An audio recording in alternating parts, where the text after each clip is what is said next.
والأرضين الصلاة والسلام على رسوله محمد صلى الله تعالى عليه وسلم الذي أرسله بالحق بشيرا ونذيرا وداعيا إلى الله بإذنه وسراجا منيرا সকলে মহব্বতে আমার সাথে বলুন আউযু বিল্লাহি মিনাশ শাইতানির রাজীম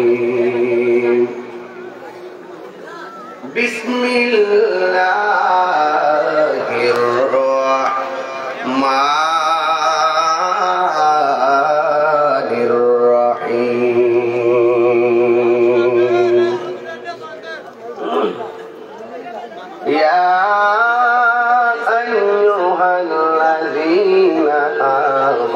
ادخلوا في السلم كافة صدق الله العلي العظيم وصدق رسوله النبي الحبيب الكريم قال النبي صلى الله تعالى عليه وسلم من سلم المسلمون من لسانه ويده أو كما عليه الصلاة والسلام من أحب سنتي فقد أحبني ومن أحبني كان معي في الجنة একটি জবান বন্ধ রাখবেন না গো সকলে মায়ার সুরে মহব্বতে বলুন সুবহানাল্লাহ আর প্রাঞ্জল ভাষায় বলুন ইয়া রাসূলুল্লাহ উচ্চ আওয়াজে বলুন ইয়া ওয়ালি আল্লাহ ফি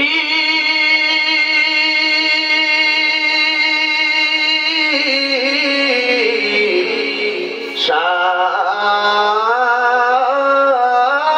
হাবিবিহি আওয়াজ করে বলুন আল্লাহু আকবার ওয়া মাহবুবিহি ওয়া মা'শুকিহি মুখবিরা ওয়া আমিরা সুবহানাল্লাহ বলেন ইন্নাল্লাহ ওয়া মালাইকাতুহু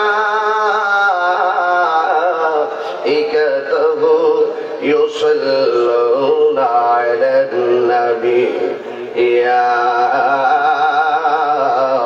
আইয়ুহাল্লাযীনা আমানু সাল্লু আলাইহি ওয়া সাল্লিমু তাসলিমা আল্লাহুম্মা সাল্লি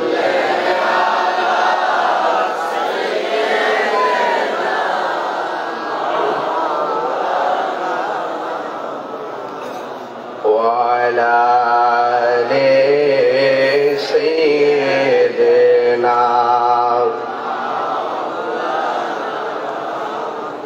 उठा दो पर्दा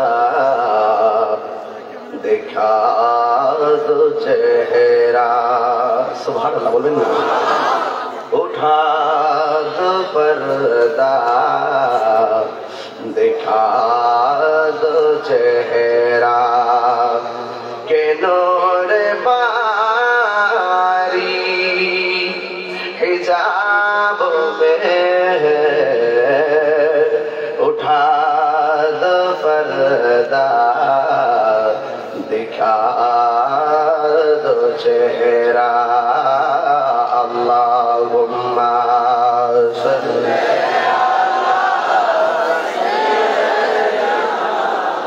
मौलाना मुहम्मद व अला आलि सय्यिदना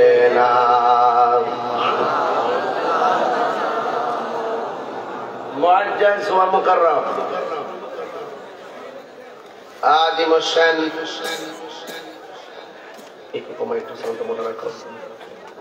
आदिम शान कस्बा उपजেলাধীন রানিয়ারা বিষ্ণুপুর রামপুর তুলাতুল বাজার মাঠ প্রাঙ্গণ কেন্দ্রীয় কবরস্থান সংলগ্ন দ্বিতীয় বার্ষিক ওয়াজ ও দোয়া মাহফিল। আলহামদুলিল্লাহ, যা আমি এবার দ্বিতীয় নাকি প্রথম বছর আমি এসেছি, দ্বিতীয়বারও এসেছি আলহামদুলিল্লাহ। সভাপতি হযরত আল্লাহ মাওলানা মুসলিম উদ্দিন চৌধুরী সাহেব, সহ সভাপতি জনাব মোহাম্মদ ইয়াদুল হক চৌধুরী সাহেব, প্রধান অতিথি কসবা উপজেলা পরিষদের সম্মানিত চেয়ারম্যান, কসবা উপজেলা আওয়ামী লীগের যুগ্ম আহ্বায়ক অ্যাডভোকেট রাশেদুল কাউসার ভূঁইয়া জীবন সাহেব, প্রধান মেহমান ও কসবা পৌরসভার সম্মানিত মেয়র এমজি গোলাম হাক্কানি সাহেব আমার পূর্বে দীর্ঘক্ষণ আলোচনা করেছেন।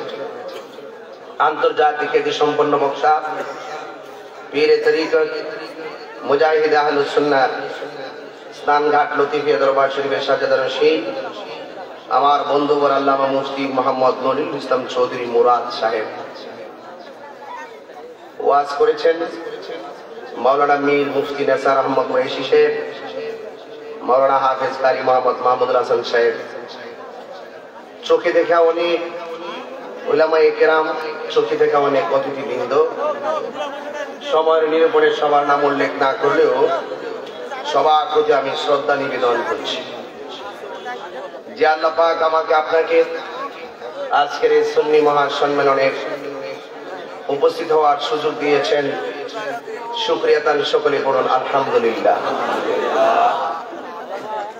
লাখ কোটি দরুদ ও সালাম ওই নবীর নূরানি কদম মুবারকে, যিনি হায়াতুন নবী, নূর নবী, গায়েবের খবর দেনে ওয়ালা হুজুরপুর নূর সাল্লাল্লাহু আলাইহি ওয়াসাল্লামের উম্মত হিসাবে আল্লাহ পাক আমাদের সকলকে কবুল করেছেন। এই জন্য শুকরিয়া তার আবারও করি আলহামদুলিল্লাহ। ইন্তেজামিয়া কমিটির পক্ষ থেকে আমাকে বলা হয়েছে শানে রিসালাত সাহাবায়ে কেরামদের জীবনী নিয়ে কথা বলার জন্য। শানে রিসালাত মানে নবীদের জীবনী। আমরা শানে রিসালাত বলতে বুঝি আমার নবীর আলোচনা, আর শানে বেলায়েত বলতে বুঝি ওলি আল্লাহদের আলোচনা। আজকে এই হাজারো মানুষ 10-12টি প্রজেক্টর দেওয়ার পরেও মানুষ সেখানে জায়গা দেওয়া যাচ্ছে না। আজকে এই মাহফিলে যারা এসেছেন একটিবার খেয়াল করে দেখুন, আমাদের পাশে কবরস্থান। কবরস্থানটার মনোরম পরিবেশ দেখতে আপনাদের কাছে কেমন লাগতেছে? এর চাইতে কোটি গুণ ভালো হবে যখন আপনি কবর ভিতরে চলে যাবেন, যদি আপনি মুমিন হতে পারেন। উপরে লাইটিং দেখে কত আরাম, কত সুন্দর মনোরম পরিবেশ। এই গুরুস্থানে যারা আছে, কেউ দুঃখে আছে কিংবা কেউ সুখে আছে, আমরা জানি না। অত্যন্ত কঠিন একটা কথা। 31 নাইট নয়, 2022 সালের 1 জানুয়ারি রাত্রে 31 নাইট নামের যে উৎসব উদযাপন করা হয়, এটা মুসলমানদের কোন উদযাপন নয়। আমি গুরুস্থানটাকে বুকে নিয়ে দায়িত্বহীন কণ্ঠে বলতে চাই, 31 নাইট নয়, মুসলমানরা চিন্তা করা উচিত কবরের ফার্স্ট নাইট কেমন হবে। কবরের ফার্স্ট নাইট যদি তোমার ভালো হয়ে যায়, আখিরাত তোমার ভালো হয়ে যাবে। ঠিক কি বলো? এই জন্য মুসলমান সবসময় ভাবে কবরের ফার্স্ট নাইট নিয়ে চিন্তা করে যে আমার কবরটা কেমন হবে। মুসলমান বেহায়াপনা নিমজ্জিত হলে চলবে না। তোমার সবচেয়ে বড় নেমপ্লেট হলো আমি মুসলমান। ইচ্ছে করলে আল্লাহ পাক আমাদেরকে খ্রিস্টানের ঘরে জন্ম দিতে পারতেন। মুসলমানের ঘরে জন্ম দেওয়ার মানে হলো আল্লাহ পাক আমাদেরকে অনেক দয়া করেছেন। কথা কোন ঠিক কিনা? এই দয়ার শুকরিয়া আমাদের কি করা উচিত? সর্বক্ষণ আল্লাহর কুদরতি কদমে সেজদা দিয়ে পড়ে থাকা উচিত। একজন আমাকে বলল, মুরব্বী যেদিকে মেম্বারশিপ আমাদের পাশে হলো ইন্ডিয়া, ইন্ডিয়া না, এরপরে দূরে ধরেন আমেরিকা, এরপরে ধরেন চীন। একটা বার খেয়াল করে দেখুন তো, এই তিনটা দেশের মধ্যে লাশের মিছিল ছিল করোনার মহামারীতে। এর অর্ধেকের অর্ধেক আমার বাংলাদেশে কিন্তু আমরা দেখি নাই, দেখছি। তাইলে আল্লাহ আমরা দয়া করছে কিনা? দয়া করছে কিনা? তো আমরা উচিত কি যে আল্লাহ তুমি আমরা এমন ভাবে দয়া করছো, আমাদের উচিত সেজদায় পড়ে থাকা যে আল্লাহ তুমি যদি আমাদেরকে ইন্ডিয়ার মতন এমন লাশের মিছিলে পরিণত করতা, আমাদের যে ঘনবসতি দেশ, আমাদের যে ইনস্ট্রুমেন্ট নাই, আইসোলেশন নাই, হোম কোয়ারেন্টাইন তো বুঝি না, স্বাস্থ্যবিধি মানি না, দূরত্ব বজায় রাখা কি সেটা বুঝি না, মাস্ক কি বুঝি না, আমরা তোমার উপরে ভরসা করি, তুমি আমাদের দয়া করছো, আমাদের উচিত আমরা সেজদা মেরে আল্লাহর কাছে পড়ে থাকি। সরকার থেকে একটু মাঝে মাঝে বলা হচ্ছে ওমিক্রন নামের এক মহামারী আবার দেখা দিতেছে। এটার জন্য আবারও লকডাউনের জন্য বিভিন্ন আলোচনা চলতেছে। তো আমি এই রানিয়ারা, বিষ্ণুপুর, রামপুর যারা এসেছেন, আমি আপনাদের কাছে বলবো, আল্লাহ যখন দেখেন কোন সমাজে, কোন দেশে, কোন ঘরে প্রকাশ্যে গোপনে, গোপনে বান্দা যখন অন্যায় কাজের মিশনে নেমে যায়, পাপ কাজের মিশনে নেমে যায়, যহারাল ফাসাদু মিনাল বাররি ওয়াল বাহরি বিমা কাসাবাত আইদিন নাস, যেই সমাজে, যেই ঘরে, যেই দেশে অন্যায় অত্যাচার বেড়ে যাবে, আল্লাহর হাবিব বলেন সেই সমাজেই মহামারী গজব দেখা দিবে। এই যে মহামারী দেখতেছেন, এগুলো আমাদের হাতের কামাই। কিসের কামাই? আমাদের হাতের কামাই। ঠিক না বাবা? এটা কিন্তু গুরুত্বপূর্ণ। এটা ওয়াজের অংশ, বড় ধরনের অংশ। আপনাকে আল্লাহর ভয় অন্তর রাখতে হবে। তাকওয়া কি জিনিস? নবীর জীবনী নিয়ে আলোচনা করতে বলছেন, আর সাহাবায়ে কেরামের জীবনী। ঘটনা শুনে লাভ নাই, ঘটনাকে চেতনায় রূপান্তর করতে হবে। ঘটনা বহুত আমরা জানি, মানি কয়জন? জানার নাম ইমান নয়, মানার নাম হবে ইমান। আমার নবীর প্রত্যেকটা ঘটনাকে যদি চেতনায় রূপান্তরিত করতে পারেন, সাহাবায়ে কেরামদের ঘটনাকে যদি চেতনায় রূপান্তরিত করতে পারেন, খোদা কি কসম, আল্লাহ পাক আমাদের মুর্দা কলবটাকে জিন্দা বানিয়ে দিবেন। স্তব্ধ হয়ে যাবেন এবং আশ্চর্য হয়ে যাবেন।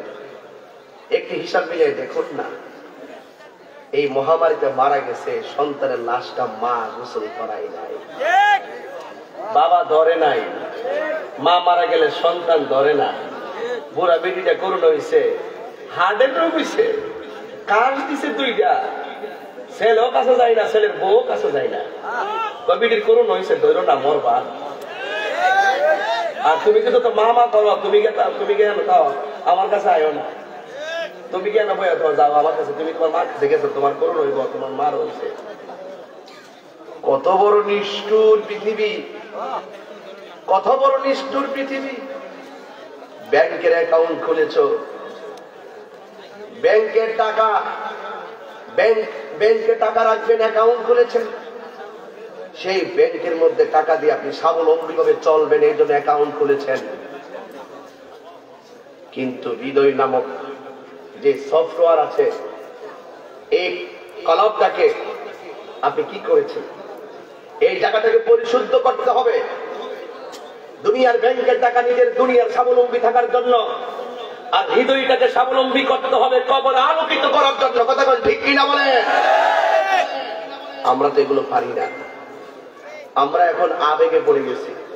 তাহিরুজরা আসবে, ওয়াজ করবে, হয়তো বা কোনো বাতিলকে ইচ্ছা মতো ওয়াজ করবো, আর না হয় জিকির আজকার করবো, আর না হয় গালাগালি করবো, আর না হয় বিভিন্ন ধরনের মুনাফিকি করবো।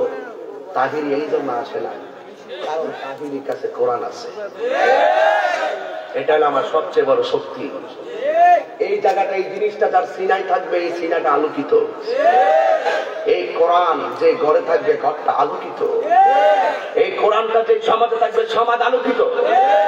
এই জন্য যুবক ভাইরা আমার, এই কোরআন যার সিনার মধ্যে নাই, তার জীবনের কোনো মূল্য। মনে রাখবেন, আল্লাহ কোরআনে বলছেন, লাকাদ কানা লাকুম ফি রাসূলিল্লাহি উসওয়াতুন হাসানাহ। তেলাওয়াত করতে খারাপ লাগে? আমি তো ক্লাসের মধ্যে এখন ওয়াজ করি, ক্লাস জন্য হুজুরদের জন্য ক্লাস করে এইভাবে চেষ্টা করি কথা বলার জন্য, কারণ আর না হয় ডান বাম হয়ে যেতে পারে আপনাদের মনোযোগ। এই জন্য আমার নবীর ভিতরে যে আদর্শ আছে, সেই আদর্শকে যদি আমরা ফলো করি, আমাদের জীবন হয়ে যাবে উত্তম আদর্শে পরিপূর্ণ। যদি বলেন ঠিক কিনা? এই জন্য আমার যুবক ভাইয়েরা, রানিয়ার আর বন্ধুরা, তোমরা পিছনে দাঁড়াই থাকলে সুন্দর হবে না, বসলে ভালো হবে। পরে বুঝবেন কেন বলছি। আপনি আমার উপরে দাঁড়াই থাকেন, আপনার এই জায়গাটা শুধু ক্যামেরায় দেখা যাবে, চেহারা দেখা যাবে না। মাঝে মাঝে কথা বলবেন, আপনার কথাগুলো মানুষে দেখে আপনার কি বন্ধ বলবে। চুপচাপ নিচে পিছনে বসুন, চেয়ার দেবেন, না হয় নিচে বসুন। এটা আমার একটা বাস্তবতা। কেউ দাঁড়াই থাকেন না, দরকার নেই। হাজার হাজার লোক কোথায় থেকে এই মানুষগুলো আসলো? এটা তাহিরের চেহারা দেখতে আসে নাই, এরা কোরআনের মহব্বতে আসছে, নবীর মহব্বতে আসছে। এই কবর জিন্দেগি সুখময় হোক, এই প্রত্যাশা নিয়ে আসছে। কিছু বাড়িতে নিয়ে যেতে হবে আমার নবীর আদর্শের কথা শুনে। এরপরে আপনারা শেষ পর্যন্ত থাকবেন। আর আমি এই 3 মাসের মধ্যে আজকে সিঙ্গেল মাহফিল করতেছি। 3 মাসের মধ্যে আমি প্রতিদিন 3টা করে মাহফিল করছি। আজকে শুধুমাত্র আমি একটা মাহফিল দাঁড়ানিয়ে, দিনও করি নাই, রাত্র আর মাহফিল নাই। এই একটা মাহফিল পোলা পান্ডির যন্ত্রণায় আমাকে দিতে হয়েছে। এরপর আমি তন্তরে রাস্তা বাড়লাম, দাঁড়িয়ে একটু পেট লাগিয়ে গেছিল, আমার 10-15 মিনিট এদিক সেদিক হয়ে গেছে। যাই হোক, 1, 2, 3, 4, 5টা প্রশ্ন আসছে, খুবই গুরুত্বপূর্ণ। এই আমি না দিয়ে রানিয়ার থেকে যাবো না। এটাতে আমি লাস্টে ইনশাল্লাহ খুব দরকার। এটা শুনলে আপনারা বুঝবেন কেন প্রশ্ন উত্তর গুলো দিতে হবে আমাকে। শুরুতে যেহেতু এসে গেছে, এটার পরে ইনশাল্লাহ আমি জবাবটা দিয়ে যাবো। আলহামদুলিল্লাহ কন্যা গেলে তো সবাই একটু 2 হাত তুলেন, শরীরটাকে ইজি করেন, আমার কথাগুলো মনোযোগে শুনবেন। সবাই 2 হাত সোজা করেন। নারে তাকবীর, নারে রিসালাত, নারে গাউসিয়া, আহলুস সুন্নাত ওয়াল জামাত, কোরআন সুন্নাহর আলো, মিলাদ কিয়ামের আলো। নারে তাকবীর, গভীর মনোযোগ। হাত নামান, কথা নাই, চুপ। আল্লাহ রাব্বুল আলামিনের কালামুল্লাহ থেকে, কোরআন মাজিদ থেকে আমি এক টুকরা আয়াত মুবারক তেলাওয়াত করেছি। আমার আল্লাহ বলেন, ইয়া আইয়ুহাল্লাযীনা আমানু দুখুলু ফিস সিলমি কাফা।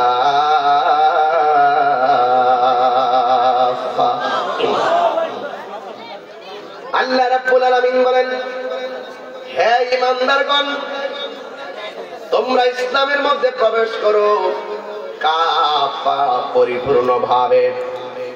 এই জন্য যুবক, অর্ধেক আল্লাহর বিধান মানবেন আর অর্ধেক মানবেন না, অর্ধেক নবীর তরিকা মানবেন, অর্ধেক মানবেন না। এইরকম অর্ধেক অর্ধেক মানে আর মানে না, এরা কখনো পরিপূর্ণ ঈমানদার হতে পারে না। যারা আল্লাহকে ভালোবাসে 100% ভালোবাসে, যারা নবীরে ভালোবাসে 100% ভালোবাসবে। অর্ধেক মানলেন, অর্ধেক মানলেন না, আপনি পরিপূর্ণ মুসলমান হতে পারেন নাই। আল্লাহ বলছেন, ওয়ালা তামুতুন্না ইল্লা ওয়া আনতুম মুসলিমুন।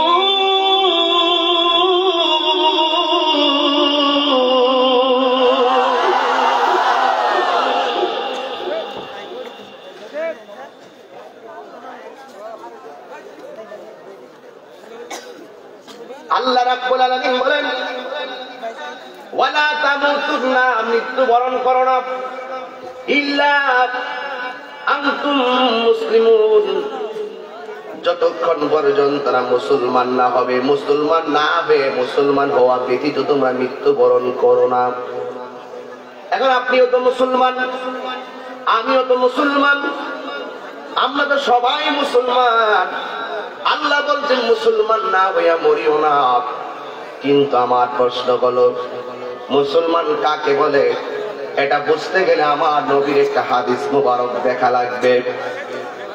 قال النبي صلى الله تعالى عليه وسلم من سلم المسلمون من لسانه ويده, যার হাতের দ্বারা কেউ কষ্ট পায় না, যার জবানের কথার দ্বারা কেউ কষ্ট পায় না, ওই লোকটাই হলো মুসলমান। জবান মানে হলো জিহ্বা, জিহ্বা মানুষের মনের ভাব প্রকাশ করে মুখ দিয়া। এই মুখ দিয়ে আল্লাহকে ডাকা হবে, এই মুখ দিয়ে নামাজে কোরআন তেলাওয়াত করা হবে, এই জিহ্বাটা দিয়া মানুষের সঙ্গে ভালো ব্যবহার করা হবে। আরেকবার খেয়াল করেন, এই জিহ্বাটা দিয়ে মানুষকে অনেকে গালি দেয়, আবার এই জিহ্বার ভিতরে অনেকে হারাম কিছু ঢোকায়। এই জন্য আমার আল্লাহ জিহ্বাটার, আমার নবী জিহ্বার কথা বলছেন। আমার নবী বলে দুইটা জিনিসকে যারা হেফাজত করতে পারবে তারা জান্নাতি। ঠিক আছে না? দুইটা জিনিসকে যারা হেফাজত করবে এরা জান্নাতি। এর মধ্যে একটা হলো জিহ্বা, আর একটা হলো লজ্জাস্থান। এই দুইটা জিনিসের হেফাজত যার মধ্যে থাকে তারা হলো জান্নাতি। আর এক হাদিসের মধ্যে লিখেছে তিনটা জিনিসকে যারা হেফাজত করবে তারা জান্নাতি। একটা হলো জিহ্বা, আরেকটা হলো লজ্জাস্থান, আরেকটা হলো তোমার চোখ। এই তিনটা জিনিসকে যারা কন্ট্রোল করতে পেরেছে এরা কোরআনের মজা পেয়েছে, এরা আমার নবীর মহব্বতের মজা পেয়েছে। আমার কথাগুলো এখন উড়াইয়া দিয়েন না ঘটনা বলিয়া। আমি বলছি ঘটনা শুনলে চলবে না, প্রত্যেকটা ঘটনাকে নিজের গোটা জীবনে বাস্তবায়নের চেতনা হিসেবে লালন করা লাগবে। জানার নাম ঈমান না, মানার নাম হলো ঈমান। ঠিক কিনা বলে? আমি কেন জিহ্বার কথা বলেছি জানোনি? একটা কারণে বলেছি। জিহ্বাটা কত দাম? আইয়ুব আলাইহিস সালাম বলে, আল্লাহ, ও আল্লাহ, আমার হোল বডিটা পচায় খিদায় ভরপুর করে দাও, আমার পিছনটারে পচায়া দাও, আমার সিনাটারে তুমি পচায়া দাও, আমার পা গুলারে পচায়া দাও, আমার হাত গুলারে পচায়া দাও, অসুবিধা নাই, হোল বডি পচে গেলে আমার সমস্যা নাই, কিন্তু আমার জিহ্বার মধ্যে তুমি পচন দিও না। রহিমা কয়, স্বামী গো কেন? আইয়ুব আলাইহিস সালাম বলে, রহিমা শোনো, ও আল্লাহ, তুমি আমার জিহ্বাটারে ভালো রাখবা, যেন এই জিহ্বা দিয়ে আমি তুমি আল্লাহর নামের জিকির করতে পারি। আল্লাহ আল্লাহ क्या मुबारक नाम है, আল্লাহ আল্লাহ आशिकों का काम है। কথা বলেন ঠিক কিনা? মাকান চুশতি নামাজে পানজগানা ফাওয়াইলুল লিল মুসাল্লিন আল্লাযিনা, জোরে কি আল্লাহু আকবার বলবেন না? এই জন্য জবানটার হেফাজত করা লাগবে। সাহাবাদের জীবনী বলছেন, নবীর জীবনী, সাহাবায়ে কেরামদের মহব্বতের আলোচনা করতে বলছেন। যদি আমি সাহাবায়ে কেরামদের মহব্বতের আলোকে যদি নবীর জীবনী নিয়ে আলোচনা করি তাইলে বুঝতে পারবেন এই সাহাবায়ে কেরামের জবানটা কত চমৎকার ছিল, আমার নবী পাকের চলাফেরাটা কত চমৎকার ছিল। আমার নবী, আপনার নবী রাহমাতুল লিল আলামিন বলেন, মান সালিমাল মুসলিমুনা মিন লিসানিহি ওয়া ইয়াদিহি, যার হাত দিয়ে কেউ কষ্ট পায় না, যার জবানের কথার দ্বারা কেউ কষ্ট পায় না। এখানে দেখেন, আমি আজকে মাহফিলে আসার পরে যখন আমি কাঠের পুলদা ঢুকলাম, নাকি কাঠের পুলদা ঢুকার পরে কিছু কিছু পোলাপান রাস্তা দিয়ে আসে, এই পোলাপান গুলো অনেক সময় এমন কিছু ওয়ার্ড ইউজ করে আমাদের কানের মধ্যে আওয়াজ গুলা যায়। আমি জানি এরা আমার ওয়াজ শুনতে আসলেও তারা চোখে দিয়ে কানে দিয়ে আমার ওয়াজ শুনতে আসছে, কিন্তু তাদের হৃদয়ে অন্য মতাদর্শেরা আলেমদেরকে তারা লাইক করে। এই জন্য আমি যত ভালো কথাই বলি না কেন, আমারে কইব হেট ইউ আর হিলারে কইব লাভ ইউ। ওই পোলাপান গুলোই রাস্তায় জবান দিয়া বাজে কিছু ওয়ার্ড ইউজ করে। এই জন্য ওয়াজ শুরু করছি, জবান হেফাজত করো। কি হেফাজত করো? তুমি যে কথা বলছো এই কথার দ্বারা যদি কেউ কষ্ট পায়, তুমি যে কথা বলো এই কথার দ্বারা যদি কেউ কষ্ট পায়, আর এমন কথা যদি কাউকে বলো, এটা তোমার বাবা হোক, তোমার চাচা হোক, তোমার মুরব্বী হোক, তোমার প্রতিবেশী হোক, তোমার ছোট ভাই হোক, এমন কথা বলিও না যে এই কথার দ্বারা সে কষ্ট পায়।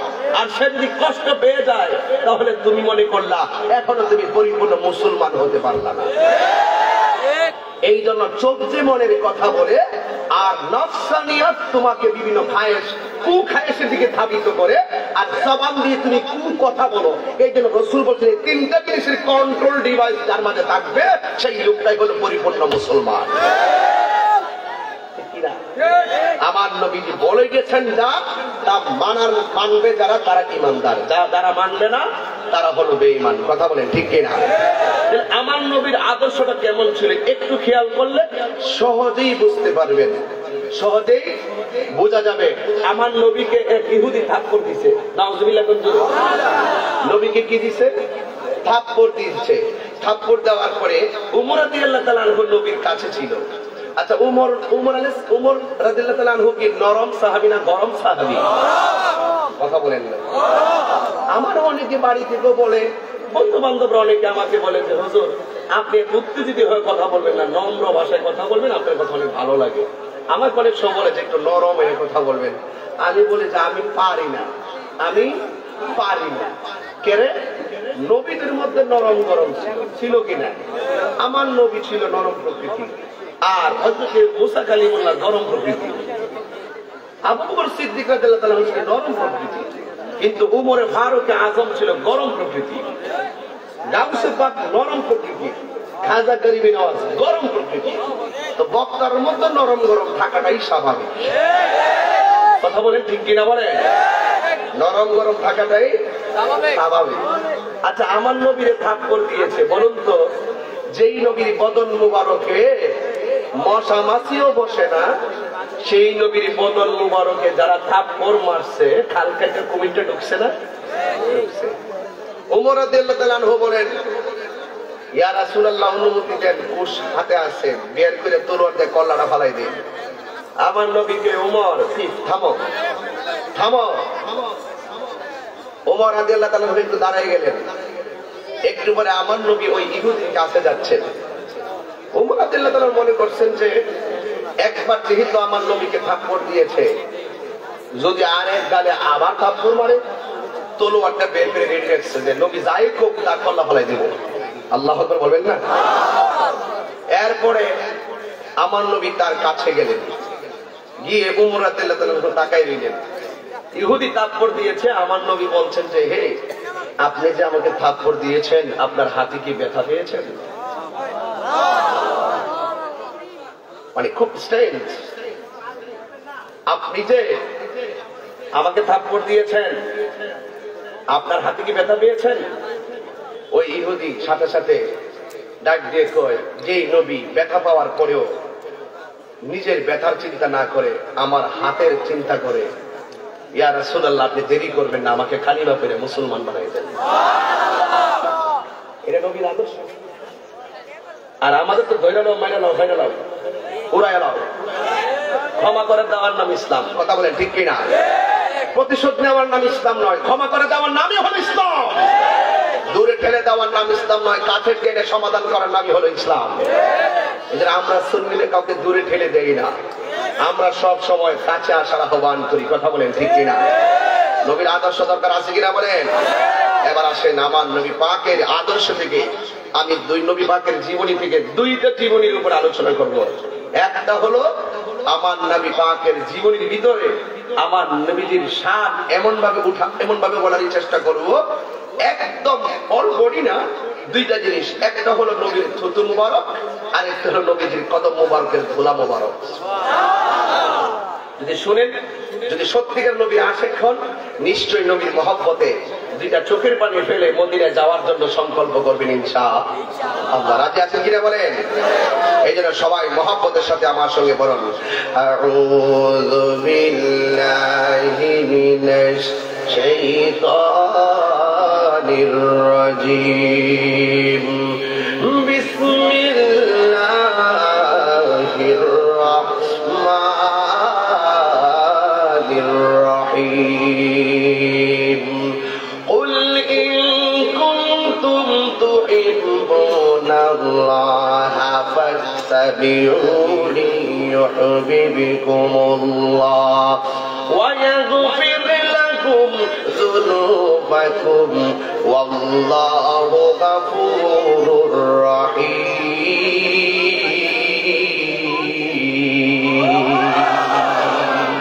আল্লাহ রাব্বুল আলামিন বলেন, কুল জাস্ট ইউ সে, ও বন্ধু, ইফ ইউ লাভ আল্লাহ, ইন কুনতুম তুহিব্বুনাল্লাহ, হে বন্ধু আপনি বলে দিন, তোমরা যদি আমি আল্লাহকে ভালোবাসতে চাও, ফাত্তাবিউনি, আমি নবীর অনুসরণ করো, ফলোমি, আমি নবীকে অনুসরণ করো। আমার নবীকে যদি মহব্বত করো, নবীকে যদি অনুসরণ করো, আল্লাহ রাব্বুল আলামিন কোরআনে বলেছেন ইউহিব্বুকুমুল্লাহ।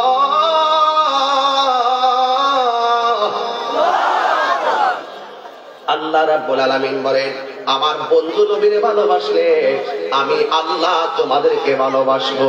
জোরে কোন সুবহানাল্লাহ।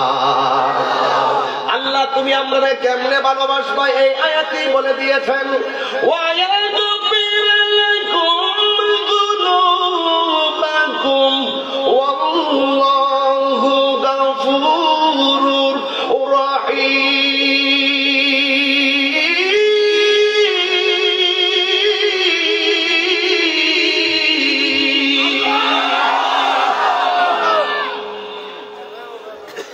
আল্লাহু আকবার। আল্লাহ কোরআন শরীফ পড়লে কি খারাপ লাগে? শান্তি লাগে কি না? নাকি কোরআন চাটান মেরে দিব? সবই আছে, সবই। এই কোরআন এমন কোরআন, নবীরে বহুত লোকে মারতে গেছে, কোরআন তেলাওয়াত শুনে কালিমা পড়ে মুসলমান হয়ে গেছে। কথা বলেন ঠিক কি বলে? আরে এই কোরআন তো সেই কোরআন, যেই কোরআন সবাই যদি গাঁটটি বাঁধা দিয়ে ব্যাগের নদীর মধ্যে ভাড়ায় দেয়, এই কোরআনের কোনো কিছু হবে না। আল্লাহ বলছেন, ইন্না নাহনু নাযালনা যিকরা ওয়া ইন্না লাহু লাহাফিজুন, নিশ্চয়ই এই কোরআনকে নাযিল করেছি আমি আল্লাহ। এই কোরআনকে হেফাজতের দায়িত্ব আমি আল্লাহর হাতে রেখে দিয়েছি, আল্লাহর হাতে রেখে দিয়েছি।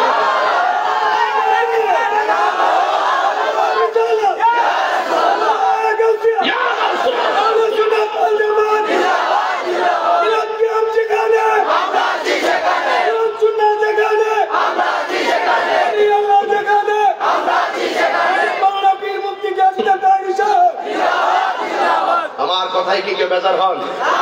আমি যে কথাগুলো বলতে চেষ্টা করতেছি, যেভাবে গুছাইতেছি, আমি একটা ঘটনায় ঢুকবো, এই জন্য আমি আগে সাইডটা ইজি করে নিচ্ছি।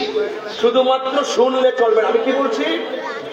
শুধু ঘটনা নয়, একটা চেতনা, একটা চেতনা লাগবে। কারণ এই সমাজকে সুন্দর বিনির্মাণে কোরআন সুন্নাহর আলোকে নবীর আদর্শের কোনো বিকল্প আপনি জোর করে শান্তি আনতে পারবেন না। এই সমাজকে সুন্দর করতে গেলে কোরআন লাগবে। কথা বলেন ঠিক কিনা? এই কোরআনের বিরুদ্ধে যারা কথা বলছে তারা কি আছে না ধ্বংস হয়ে গেছে? মনে রাখবেন, ইসলাম, কোরআন, আল্লাহ এবং রাসূল, কয়টা বললাম? কথা বলে না, কয়টা বললাম?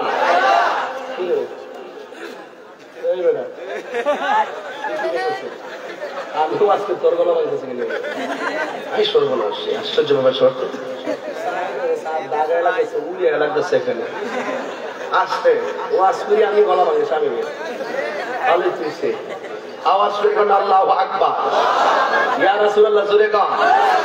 আমি কোথায় গেছিলাম, কি বলতে চাইছিলাম? চারটা জিনিস। কি? কোরআন। কথা কয় না, বলেন না কেন? কোরআন। আরে আমার ওয়াজ তো আপনারা প্রতিনিয়ত পান। আমি তো বাংলাদেশে যেখানে থাকি, আপনারা ঘুমের মধ্যে শুয়ে দেখতেছেন লাইভ চলতেছে। কথা বলতে কি না? এই জন্য মূল কথা বলতেছি। এখন প্রথম যে কথাগুলো বলি আমি সবসময় মূল কথাই বলি। বলেন কোরআন। অনেকের মুখ বন্ধ। কোরআন, ইসলাম, রাসূল, আল্লাহ, আল্লাহ, রাসূল, কোরআন, ইসলাম। কয়টা বললাম? এই চারটা জায়গায় যদি কোনো বান্ধবের বিরোধিতা করে আমরা কাউকে ছাড় দিব না। এমনিদিকে দেখতেছেন যে বিভিন্ন দলে বিদলে বিভক্ত, কিন্তু চারটা জায়গায় যে সান্ধ্য বিরোধিতা করবো কোন সান্ধ্যই বাংলার জমিনে ঠাই পাবে না। আমরা কাউকে ছাড় দিব। এমনি দেখতেছেন ভিন্নতা আছে, দেখছেন না বহুত বড় বড় গলা আওয়াজ আছেন না, শেষ নেই। এই যে এটা আমাদের করতে হবে না, এটা প্রোটেকশন হবে কোথায় থেকে? কোথায় থেকে? এই কোরআন হেফাজতের দায়িত্ব কার? এই জন্য বলছি আপনি যত কিছুই করেন না কেন এগুলোর বিরোধিতা করবেন আর নিজের কপালে নিজে কোরাল মারবেন। এখনো সময় আছে, ঠান্ডা মাথায় কথাগুলো শুনেন আর আবেগ দিয়া কথা শুনবেন না, বিবেক দিয়া কথা শুনবেন। জানার নাম ইমান না বাবা, মানার নাম হলো ইমান। আমার নবীর দুইটা শান নিয়ে বলছে, নবীর জীবনী নিয়ে আলোচনা করতে। আমি নবীর নবীর মর্যাদার দুইটা দিক আলোচনা করবো। একটা হলো থুতু মুবারক আর একটা হলো ধুলা মুবারক। এই দুইটা জিনিস বুঝলেই আমার নবীর সম্মান ইজ্জত সব বুঝতে ফেলাইবেন। এরপরে দেখবেন নামাজ পড়লে লাভ আছে, রোজা রাখলে লাভ আছে, হজ করলে মজা পাবেন, যাকাত দিলে মজা পাবেন, যা করবেন তাতেই মজা পাবেন। কথা বলেন ঠিক কিনা বলেন? আমার নবীকে সেই সম্মান দিয়েছেন কে? আল্লাহ দিয়েছেন কে? একটা জবান বন্ধ রাখবেন না, মহব্বতে মায়ার সুরে বলুন সুবহানাল্লাহ। আল্লাহ রাব্বুল আলামিন বলেছেন, যারা আমার বন্ধু নবীর অনুসরণ করব আমি আল্লাহ তাদেরকে ভালোবাসবো। আমি আল্লাহর প্রেম নিবেদনটা কেমন হবে কোরআন থেকে জেনে নাও। ওয়ায়াগফির লাকুম যুনুবাকুম ওয়াল্লাহু গফুরুর রহিম।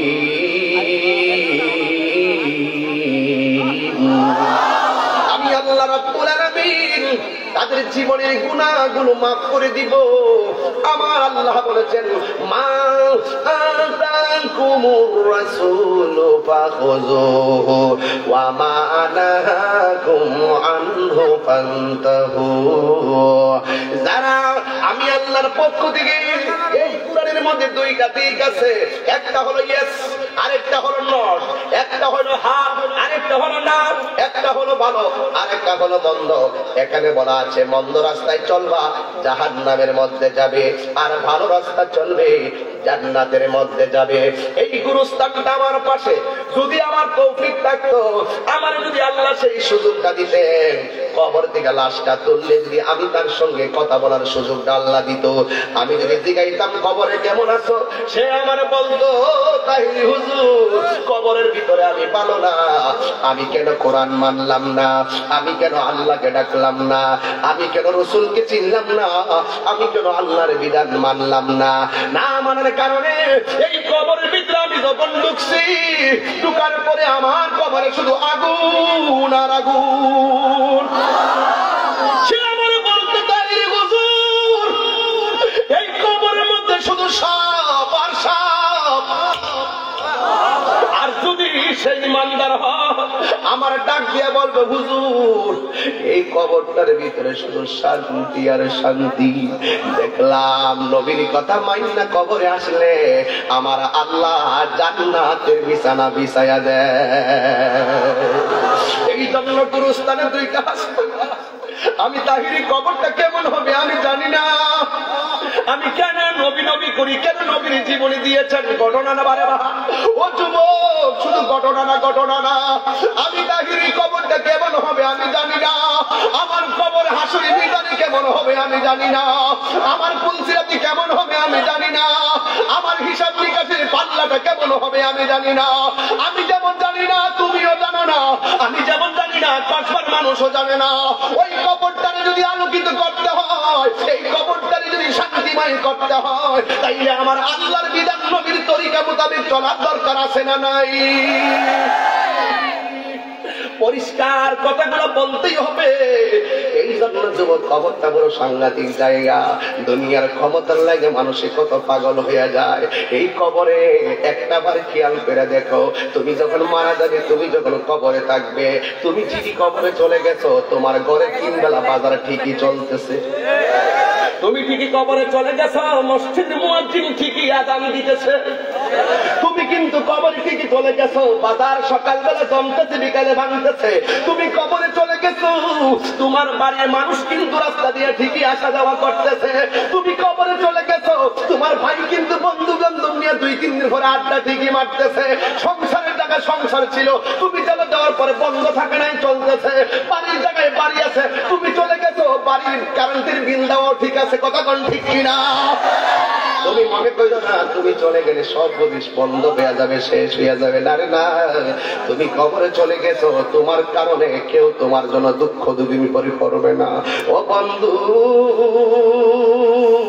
এই গুরুস্থানটা বুকে লইয়া কথা বলতেছি, মাঝে মাঝে এদেরকে স্মরণ না করলে এরা পাগলের মতো হইয়া যাবে। এই কবরে তাইকা অনেক মানুষ কিন্তু কইতাছে, আল্লাহ গো, এই মাহফিলটা যেন আরো চলে, আরো চলে, আরো চলে। এই মাহফিলটা যেন আরো চলে, কারণ এরা অপেক্ষা করে আমার লেগে সন্তান, আমার লেগে দোয়া করে, আমার লেগে আমার বাবা, আমার লাগে আমার দাদা দোয়া করে, আমার লাগে আমার বাড়ি ঘরের মানুষ দোয়া করে। এই জন্য কবর বড় ভয়ঙ্কর জায়গা। এখন আমি ভয়ঙ্কর জায়গাটা কেমনে আলোকিত হবে, আমি আমার নবীর মহব্বতের কিছু বয়ান করব। এই কবরটার ভিতরে দুনিয়ার কোন এমপির ব্যাপারে প্রশ্ন করা হবে না, মন্ত্রীর ব্যাপারে প্রশ্ন করা হবে না। কই ওয়ামা কুনতা তাকুলু ফি হক্কি হাজার রাজুল, এই আমার নবী সম্পর্কে যেই কবরে প্রশ্ন করবে, নবীর তরিকাটা যদি গ্রহণ করতে পারো, আমি কি বলছি, আমার আঙ্গুলের মধ্যে আংটি আছে, আংটিটা ঠাসকিটা মইরা গেলে খুইলা রাখা দিব। কিন্তু খবরদার, আমার নবী আপনার নবী বলেন, এই দুনিয়ার সবাই কবরে যাওয়ার আগে সব খুইলা রাখা দিব রে বন্ধু। বাবা, খবরদার খবরদার, আমার নবীর চরিত্রটা যদি গঠন করতে পারো, মুখের মধ্যে দাড়ি নাই, দাড়ি গোলা রাখা দাও, কাপড় খুইলা রাখা দিব, দাড়ি কেটে রাখতো না, আংটি খুইলা রাখা দিব, দাড়ি কাইটা রাখবে না, বুড়ি খুইলা রাখা দিব, দাড়ি চাইসা রাখবে না। এই জিনিসটা যদি থাকে, তুমি হঠাৎ করে মরণ হলে তুমি কবরে এই জিনিসটা লইয়া যাইতে পারবা। আর এটা যদি না লাগে, না থাকে, আলগা লাগাইয়া দেওয়ার কোনো ব্যবস্থা নাই। এই জন্য কোন দিন কোন সময় মরণ আসবে তুমি তো জানো না। আমার নবী বলেছেন, যারা দাড়ির মধ্যে খুর লাগায়, দাড়ির মধ্যে আঘাত করে, তারা যেন আমাদের কলিজার মধ্যে আঘাত। আশিক রাসূল দাবি করো, নবীর জীবনী শুনলে লাভ হইব কি? নবীর কথা তো মানতে হবে। আমার নবী কয় নামাজের আযান দিতেছে, হাইয়া আলাস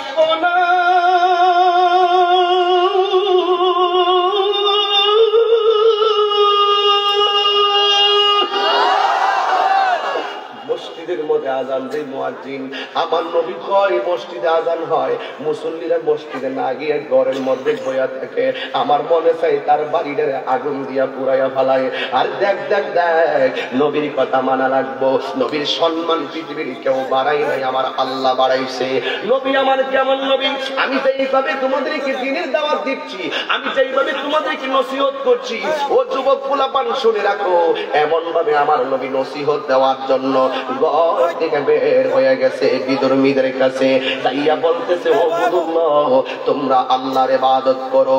জবান খুলে বলেন ইবাদত হবে কার? জবান বলে বলেন ইবাদত হবে কার? আমার আল্লাহ কেমন আল্লাহ, আমার আল্লাহ কেমন আল্লাহ, আমার আল্লাহ কেমন আল্লাহ। আল্লাহ রাব্বুল আলামিন তার বন্ধু নবীরে পাঠাইছে, জান জান বন্ধু গো, আপনি যাইয়া ওই মুহূর্তে আপনি যাইয়া আপনি যাইয়া কি করবেন? ও বন্ধু রে আমার, ইন্দিন টাইমে আমার আল্লাহ বন্ধু নবী পাঠাইছে। এই আমার বাবা, আমার আল্লাহ বন্ধু নবী পাঠাইয়া বলে দিয়েছেন, বন্ধু নবীর আমা আতাকুম রাসূলু ফাখুযুহু ওয়া মা নাহাকুম আনহু ফান্তাহু ওয়া মা নাহাকুম আনহু ফান্তাহু। আল্লাহর পক্ষ থেকে আমার নবী যেই কোনো কল্যাণকর বলেছেন তা তোমরা গ্রহণ করো, আর যা থেকে নিষেধ করেছেন তা থেকে দূরে থাকো। আমার নবীর জীবনে যদি আলোচনা করতে যাই, সারাটা জীবন আমার নবীর চোখের পানি আর চোখের পানি। দিন প্রচার করতে যাইয়া, দিনের পতাকাটারে তুলতে যাইয়া আমার নবীর দন্ত মুবারক বাংলো। ও যুবক, নবীর সঙ্গে সাহাবারা জীবনটাও দিয়া দিল। আর আমরা আমরা একটা গামের ফুটা গড়াইতে চাই না। আল্লাহ ডাক দিয়ে কই, বন্ধু আপনি আমার নিদর্শনগুলো বর্ণনা করুন, আপনি আমার বিধানগুলো তাদের সামনে প্রচার করুন। আরে আল্লাহ তো সেই আল্লাহ, একটা বার তাকায়া দেখো, এই প্যান্ডেলটা করতে যাইয়া খুঁটির ব্যবস্থা করলো, এই সামিয়ানাটা টানাইতে যাইয়া কতগুলা খুঁটি ব্যবস্থা করলো। আমার আল্লাহ বিনা খুঁটিতে আসমানটারে বানাইয়া রাখছে, একটা খুঁটিও লাগাই নাই। এখান থেকে তাকাইলে যেন দেখা যায় ওই ব্রাহ্মণবাড়িয়ার দিক দিয়ে আসমানটা নাইমা গেছে, ওই জায়গায় যাইয়া দেখবা যেন সয়েলের দিক দিয়ে আসমানটা নাইমা গেছে, ওই দিকটা যাইয়া দেখবা অষ্টগ্রামের দিক দিয়ে আসমানটা নাইমা গেছে। আল্লাহ রাব্বুল আলামিন কোরআনে বলেন, আল্লাযী খালাকা সাবআ সামাওয়াতি তিবাকা মা তারা ফি খালকির রাহমানি মিন তাফাউত ফারজি'ল বাসার হাল তারা মিন ফুতুর।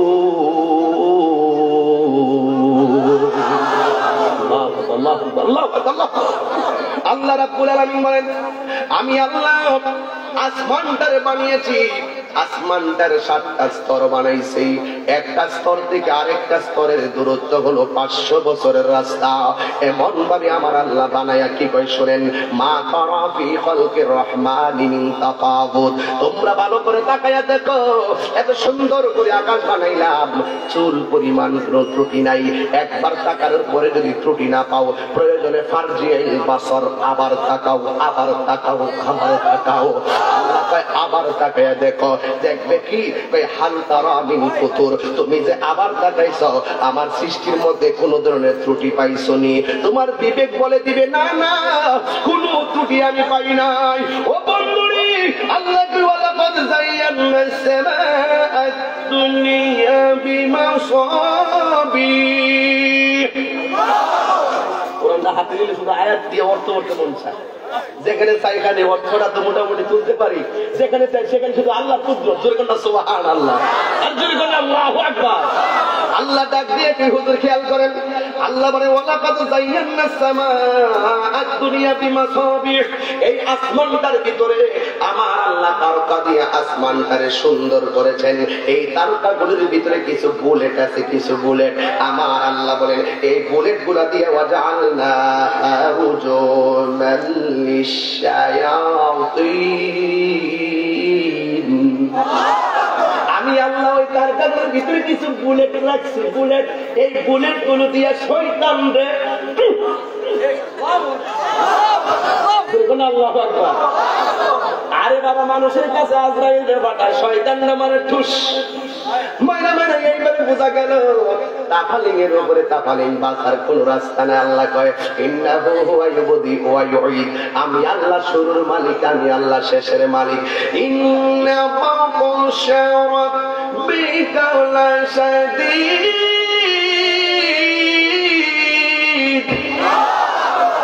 আমার আল্লাহর গলাটি নরম না শক্ত। এই জন্য যুবক, আমার নবীকে আমার আল্লাহ বললেন, বন্ধু আপনি দিনের দাওয়াত দিবেন, আমার নবীর জীবনীটা এখন শুরু করলাম, ডান বাম হবেন না। যদি উঠা বসা করেন আর হইছে করেন, আমি মুনাজাত দিয়ে চলে যাব। আমি অন্তর থেকে বুঝাইবার চেষ্টা করতেছি, জন্মেছি হবে, যেতে হবে। তবে এখানে অনেকে চলে গেছে, এখানে আসার কোনো ক্ষমতা নাই। এই জায়গার মধ্যে বহুত মুরব্বী বৈশা বৈশা ওয়াজ শুনছে, কিন্তু আজকে তারা চাইলে এখানে আসতে পারতেছে না। আমি তাহিরিও 12-13 বছর ধরে কসবায় ওয়াজ করি, অনেক মুরব্বীরা আমার সামনে বৈশা ওয়াজ শুনতো। আজকে ওই মুরব্বীরা আর দেখা যায় না, হয়তো কেউ অসুস্থ হয়ে ঘরের মধ্যে পড়ে আছে, আর না হয় ওই ঘরের মধ্যে থেকে তারা হয়তো খবরে চলে গেছে।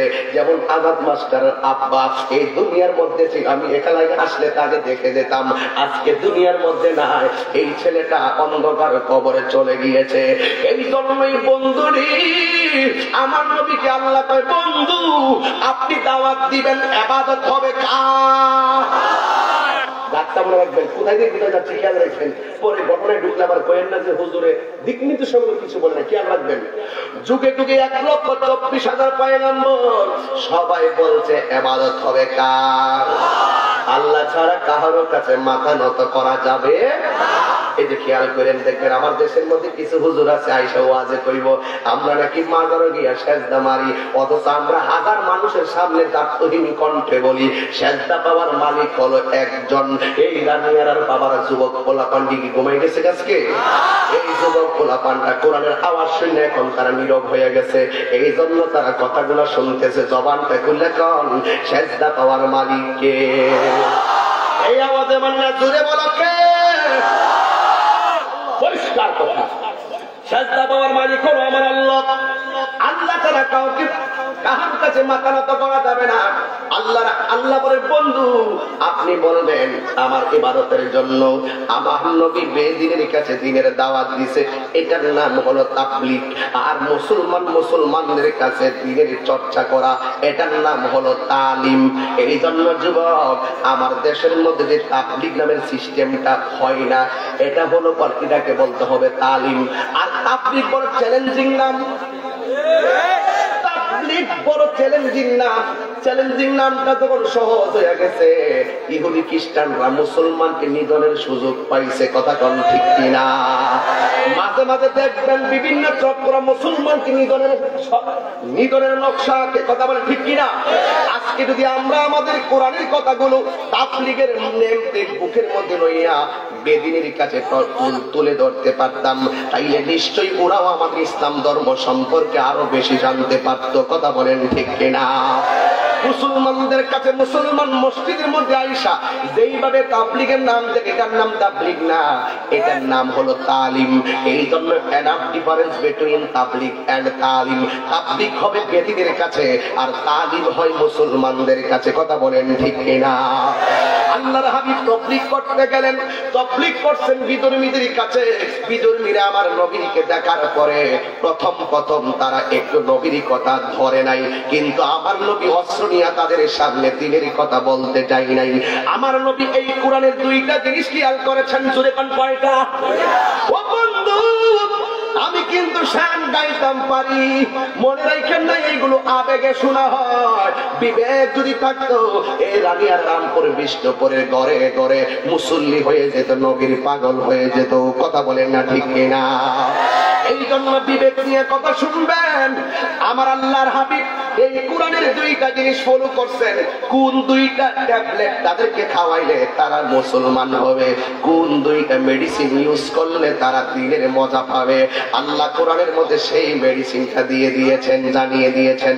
আল্লাহ বলেন উদউ ইলা সাবিলি রাব্বিকা বিল হিকমাতি ওয়াল মাউইযাতিল হাসানা। আল্লাহ বলেন হে বন্ধু, আরে মানুষদেরকে তোমরা দিনের পথে ডাকো হিকমতের মাধ্যমে আর সুন্দর কথার মাধ্যমে। আপনারা জবান করে বলেন রহমান কে? এই আওয়াজে মানি না, জোরে বলে রহমান কে? আমার নবীরে প্রশ্ন করছে তুমি কে? আমার নবীকে আমি আল্লাহর রাসূল। আর আমরা এর করে আমি মন্ত্রী পিএস, আমরা রাষ্ট্রপতির ভাই না। আর আমার নবী কয় নবীরে কাফেররা জিগায় তুমি কে? তাই আমি আল্লাহর রাসূল। আল্লাহ কে? আমার নবী থাপ্পড় দিয়ে জিগাইতে পারত আল্লাহ চিনস না। আমার নবী কয় আল্লাহ হলো তোমার আমার খালেক। হ্যাঁ তাই তো সঠিক। দুইটা পদ্ধতি গ্রহণ করলেন।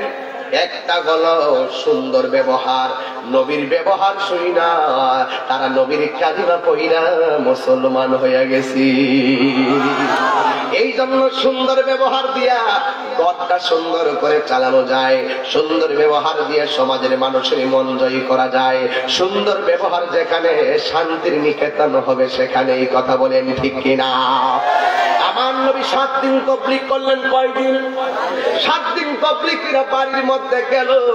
বাড়ির মধ্যে গিয়ে দুইটা রমণীকে দেখলেন, একটা হলো নবীর স্ত্রী, আরেকটা হলো নবীর মেয়ে। নবীর স্ত্রীর নাম হলো হযরতে আয়েশা সিদ্দিকা রাদিয়াল্লাহু তাআলা আনহা। আমি কিন্তু এখন ঘটনায় ঢুকে গেছি, যদি পারেন নবীর মহব্বতে চোখের পানি ফেলে কান্না করবেন, দেখবেন আপনার বডিটা পচে যাবে, কিন্তু চোখের পানি যদি আপনি ফালাইতে পারেন আল্লাহর ভয়ে, আপনার বডিটার মধ্যে মাটিকে স্পর্শ করা আমার আল্লাহ হারাম করে দিবে। আর আল্লাহর ভয়ে যদি চোখের পানি ফালায় কান্দেন, আমার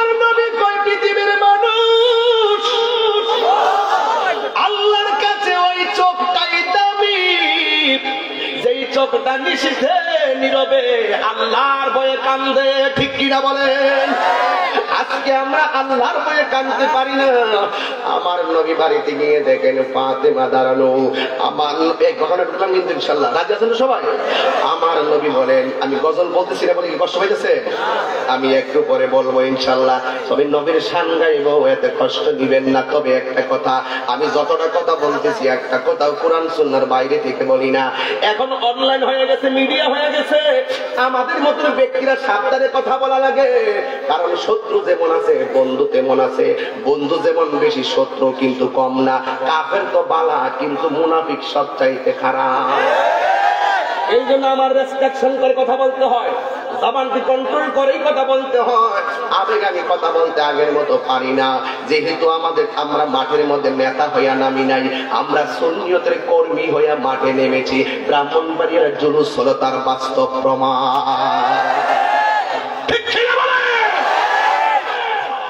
আমিও প্রস্তুত থাকেন ইনশাআল্লাহ। দোয়া করবেন যেন হায়াতে বাচ্চা থাকি। স্বপ্ন অনেক বড়, আন্তর্জাতিক ভাবে সুন্নতের খেদমত দরকার আছে। আমাদের আমেরিকা, লন্ডনে, কানাডা, সিঙ্গাপুর, দুবাই, এই সমস্ত জায়গাতে আরো ভালো ভালো খেদমতের প্রয়োজন। কথা কোন ঠিক কিনা?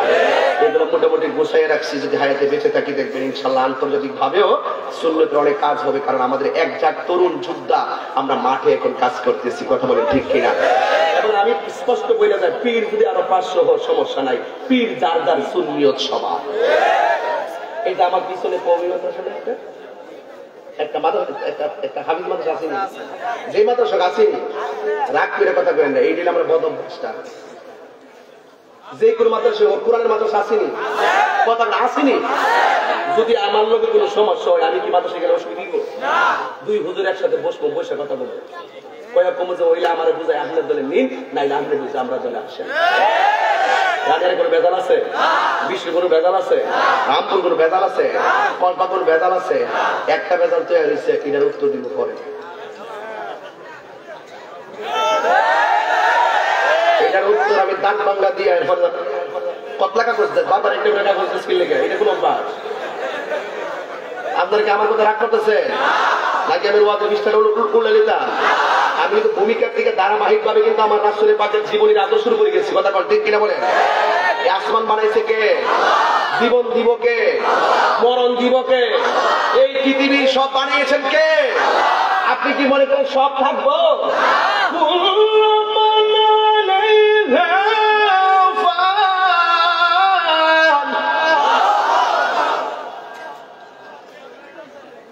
গান গাইতেছি আমি পরিষ্কার 3 বছর আগে বইলা দিছি, কলা গাছের ডাকটা বেড়া হইলে আমার কথা আমার ভুল হইলে এখানে দইলা দিবা, আর কালকে দোকানে ফুড়ি ফুড়ি করবা। মনে রাখলে যে মুনাফিকের খাতায় নাম চলছে। কাহিনী লাল চোখকে ভয় পায় না, তবে একদিন তো মরে যাব, লড়ে যাব, এটাই ফাইনাল কথা। তবে আপনি মসজিদে নামাজও পড়বেন, কখনো দাগ হলাইবেন, এই কইটারে একবারে কালা করে লইবেন, আবার কখনো দাগ হলে কেউ নামাজ এত হলে দাগ দিলাই। কারণটা কি? একটা দাগ ফলাইয়া সব ফলাইয়া আপনি কইতে আমি 1 নম্বর মুসল্লি, কিন্তু খবর নিয়ে দেখা গেল আপনি সুদখুর নাম্বার 1। আমি ওই নামাজি দিলে পড়ার পারছি। আমি নবীও কইবেন, নামাজের মধ্যে নবীরে দুরুদ সালাম দিবেন, দুরূদ শরীফ পড়বেন, আবার আমার নবীরে দিবেন। আমরার মতো রক্ত মাংসে করা মানুষ, আমি হে করেই বরাক পারছি।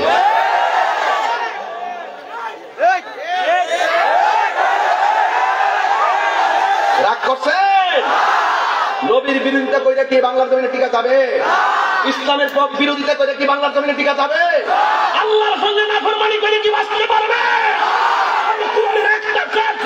যদি কেউ পাল্টাইবার ষড়যন্ত্র করে, ব্যাংকে ফেলে দেওয়া হবে।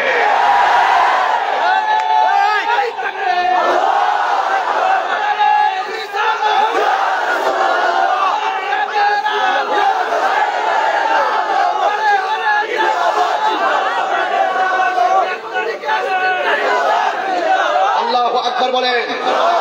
তাহলে আমি আপনাদেরকে এই বাইন্ডিংটা দিলাম, 4টা বিষয়। 1 কোরআন, কি 2 ইসলাম, 3 আমার রাসূল, 4 আল্লাহ। বানিয়েছেন কে? নবীকে পাঠিয়েছেন কে? কুরআন নাযিল করেছেন কে? মনোনীত ধর্ম দিয়েছেন কে? এরপরে কি আপনারা সন্তুষ্ট না? সন্তুষ্ট না? এই কোরআন পায়ে কি আপনারা খুশি না? এটা সব আসমানি কিতাবের মধ্যে শ্রেষ্ঠ গ্রন্থ, কথা বলেন ঠিক কিনা? আমার নবী দিনের দাওয়াত দিয়ে বাড়িতে আসছে, 2 জনের সঙ্গে দেখা। একজন হলো আম্মাজান আয়েশা সিদ্দিকা রাদিয়াল্লাহু তাআলা আনহা, আরেকজন হলো খাতুনে জান্নাত মা ফাতেমা। এই মা কি আমরা রানী আর ফাতেমার মতো? হ্যাঁ, রামপুরের ফাতেমার মতো? আমি দোয়া করি আজকে মাহফিলে মা বন্ধুরা আছে না নাই? মা বন্ধু আছে কিনা? আমি মা বন্ধুকে বলবো, মা শোনো, আমরা মায়ের সন্তান, আর আমি এই জায়গাতে খুব দুর্বল। একটা কথা বলি, তোমার উপরে নামাজ যেমন ফরজ, পর্দা তেমন ফরজ। তুমি মা ফাতেমার জিন্দেগিটা একটু 3 ভাগের 1 ভাগ ফলো করে দেখবে, তোমার জীবন ধন্য হয়ে গেছে। যদি বলেন ঠিক কিনা? এই জন্য যুবক ভাইয়েরা আমার, আমি এখন মহব্বতের ঘটনায় ঢুকে গেলাম। আমার নবী বাড়ির মধ্যে আয়েশা দেখেন মা ফাতেমা দাঁড়িয়ে আছে। আমার নবী বলে, মা তুমি এখানে কেন দাঁড়িয়ে আছো? ইয়া রাসূলুল্লাহ, আমি আপনার জন্য দাঁড়িয়ে আছি, কারণ আপনি জানেন না, আপনাকে না দেখলে আমার হাসান হোসেন খাবার খায় না। আমার নবী বলে, ফাতেমা আমার হাসান হুসাইন কোথায়? আমার ফাতেমা তো নবী গো, আপনার হাসান হুসাইন প্রথম দিন না খাইয়া দাঁড়াইয়া রয়েছে, দ্বিতীয় দিন না খাইয়া বসে গেছে, তৃতীয় দিন না খাইয়া শুইয়া গেছে, আজকে হলো 4র্থ দিন, কিন্তু আপনি নবীকে দেখেন আসে 7 দিন। এই জন্য একেবারে বিমর্ষ অবস্থা হইয়া পেটটার বিছানার মধ্যে লাগাইয়া এমন ভাবে ইন্দিমিন টাইমে একেবারে কুপুর হইয়া শুয়ে আছে। এবার ওই মুহূর্তে আমার নবী হাসান হুসাইনের কাছে গেল, যাইয়া ডাক দিয়া বলে, নাতি ও নানা ভাই কি করো? দেখেন এতক্ষণ ফাতেমা ডাক দিছে, লড়তে পারে না। আমার নবী যেই মাত্র ডাকটা দিল, হাসান হুসাইন ইয়া রাসূলুল্লাহ বলে দাঁড়ায়া গেল। আমার নবী বলে, নানা ভাই খুব ক্ষুধার্ত। জি নানা ভাই ক্ষুধার্ত। ও নানা, এতক্ষণ ক্ষুধা ছিল, এখন ক্ষুধা আমার দূর হয়ে গেছি। এবার হাসান হুসাইন ডাক দিয়ে কই, নানা ভাই ও নানা ভাই, আপনার চেহারা যখন আমি দেখি, আমার 7 দিনের ক্ষুধা সেকেন্ডে দূর হয়ে যায়। নবী আমার কেমন নবী, রাহমাতুল লিল আলামিন। যেই নবী যখন উযু করতেন, সাহাবায়ে কেরাম বলতো, আরে আমরা দেশে পোলাপান তো ভালো করে উযুই করতে পারে না। সত্যি কথা বলি, দেখবেন নামাজের টাইম হয়েছে, মুয়াজ্জিন ইকামত দিয়ে ফেলাইছে, হুট করে উযু করতেছে, এইভাবে উযু করে এই কোণিটার উপরে পানিও চলে নাই, নাকে কানের গোড়ালি বন্ধ, দাড়ি গোড়া খিলাইলে করে নাই, কানের নথি বন্ধ পানিও ঢুকাই নাই, তার উযুই হইছে না, নামাজ হইছে। কথা নামাজ হইছে। এরপরে বস্ত্র করে দিলে গুলো ভয় না, ভালো করেছে, পবিত্রতা অর্জন করে না, আবার নামাজে দাঁড়ায় না। এগুলো সাপ্তাহিক নামাজে কিছু আছে, শুক্রবার হইলে অন্তর আগে মসজিদে কাপড়ের জায়গা। কথা ঠিক কিনা? এই উযু যদি না হয় নামাজ কি হইব? এই উযুটা ভালো করে করতে পারে না। অথচ আমার নবী যখন উযু করতেন, সাহাবায়ে কেরাম বলতেন, ইয়া রাসূলুল্লাহ আপনি উযু করছেন ঠিক আছে, কিন্তু উযুর যে কুলিটা ফেলবেন, কুলির সঙ্গে আপনার কাশ মুবারকটা ফেলবেন। আমার নবীজি উযু করার সময় যখন তিনি উযু করতেন, উযু করার সময় যখন কাশ মুবারক দিতেন, সাহাবায়ে কেরাম আমার নবীর উযুর পানির সঙ্গে নবীর কাশ মুবারকটা নেওয়ার প্রতিযোগিতা করতেন। ওই কাশ মুবারকটা হাতের মধ্যে লইয়া গো, ওই আমি একটা ঘটনা বুঝে গেছি তো, গানে হয়ে না, তাইলে ইনশাআল্লাহ ওয়াদের ফিনিশিং পেয়ে যাবেন। আমার নবীর সাহাবীরা নবীর উযুর পানি মুবারকের সাথে গো যখন কাশ মুবারকটা দেখতেন, ওরা আলাদা করে কাশ মুবারকটা বের করতেন, কইরা 2টা হাতের মধ্যে নবীর কাশ মুবারকটা এমনি মেসেজ করতেন, কইরা নবীর চেহারা মুবারকের, এই সাহাবীদের চেহারা মুবারকের ভিতরে আমরা যেমন করে পেয়ারের লাভলি প্রসাদনী হিসাবে মুখের মধ্যে ব্যবহার করে, কিন্তু ওই সাহাবীরা আমার নবীর সেই থুতু মুবারকটা এমন ভাবে হাতের মধ্যে নিয়ে চেহারার মধ্যে মালিশ করতেন। এই সাহাবীরা নবীর থুতু মুবারকটা চেহারার মধ্যে মালিশ কইরা যখন তিনি তারা বের হতেন, করতেন অন্যান্য সাহাবীরা ডাক দিয়ে বলতো, হ্যাঁ নবীর সাহাবী, তোমার চেহারার মধ্যে মেশকে আম্বরের গ্রাণ কোথায় থেকে আসতেছে। ওই সাহাবীরা বলতো, ও নবীর সাহাবীরা, আমরা অন্য কোন প্রসাধনী মুখে দেই না, আমরা নবীর তুতু মুবারক আমাদের চেহারার মধ্যে মালিশ করেছি, এই তুতু মুবারক থেকে মেশকে আম্বরের গ্রাণ আসতেছে। কেমন ভাবে আমার নবীর সম্মান, আমার নবীর ইজ্জতের বিরুদ্ধে যারা কথা বলে, আমি প্রায় মাহফিলেও মাননীয় প্রধানমন্ত্রীকে বারবার বলেছি, আবার রানিয়ারা বলি, আমার নবীর বিরুদ্ধে যারা কথা বলবে, আপনি তো মাদকের বিরুদ্ধে আইন করেছেন, আপনি তো দুর্নীতির বিরুদ্ধে অনেক আইন করেছেন, আপনি তো অনেক আইন করেছেন, আর একটা আইন করে দিবেন, যারা আমার নবীর বিরুদ্ধে কথা বলবে তাদের সর্বোচ্চ শাস্তি বাংলার জমিনে দরকার আছে না না? যেই নবীর থুতু মুবারকের এত বরকত, ওই মুহূর্তে আমার নবী হাসান হুসাইনকে ডাক দিয়ে কয়, ও হুসাইন, নানা ভাই চিন্তা করো না, আমি যাইতেছি তোমাদের খাবার আনার জন্য। এবার নবী চলে গেলেন একটা জঙ্গলার ভিতরে, যাইয়া দেখতেছেন একটা খ্রিস্টানের আন্ডারে অনেকগুলা মানুষ কাজ করতেছে। আমার নবী যদি ওই সব বলতো, আল্লাহ, ও রানিয়ার মানুষ জবানটা খুলে বলো আল্লাহ,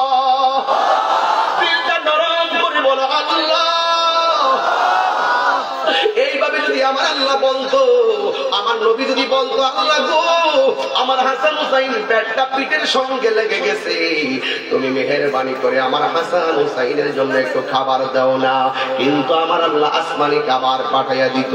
কিন্তু আমার নবী উম্মতকে শিখাইয়া গেছে, কাজ করে খাও, খেটে খাও, কিন্তু ভিক্ষা করো না। কথা বলে ঠিক কিনা? এটা আমার নবীর আদর্শের কথা। কাজ করে খাও, খেটে খাও, কিন্তু ভিক্ষা করো না।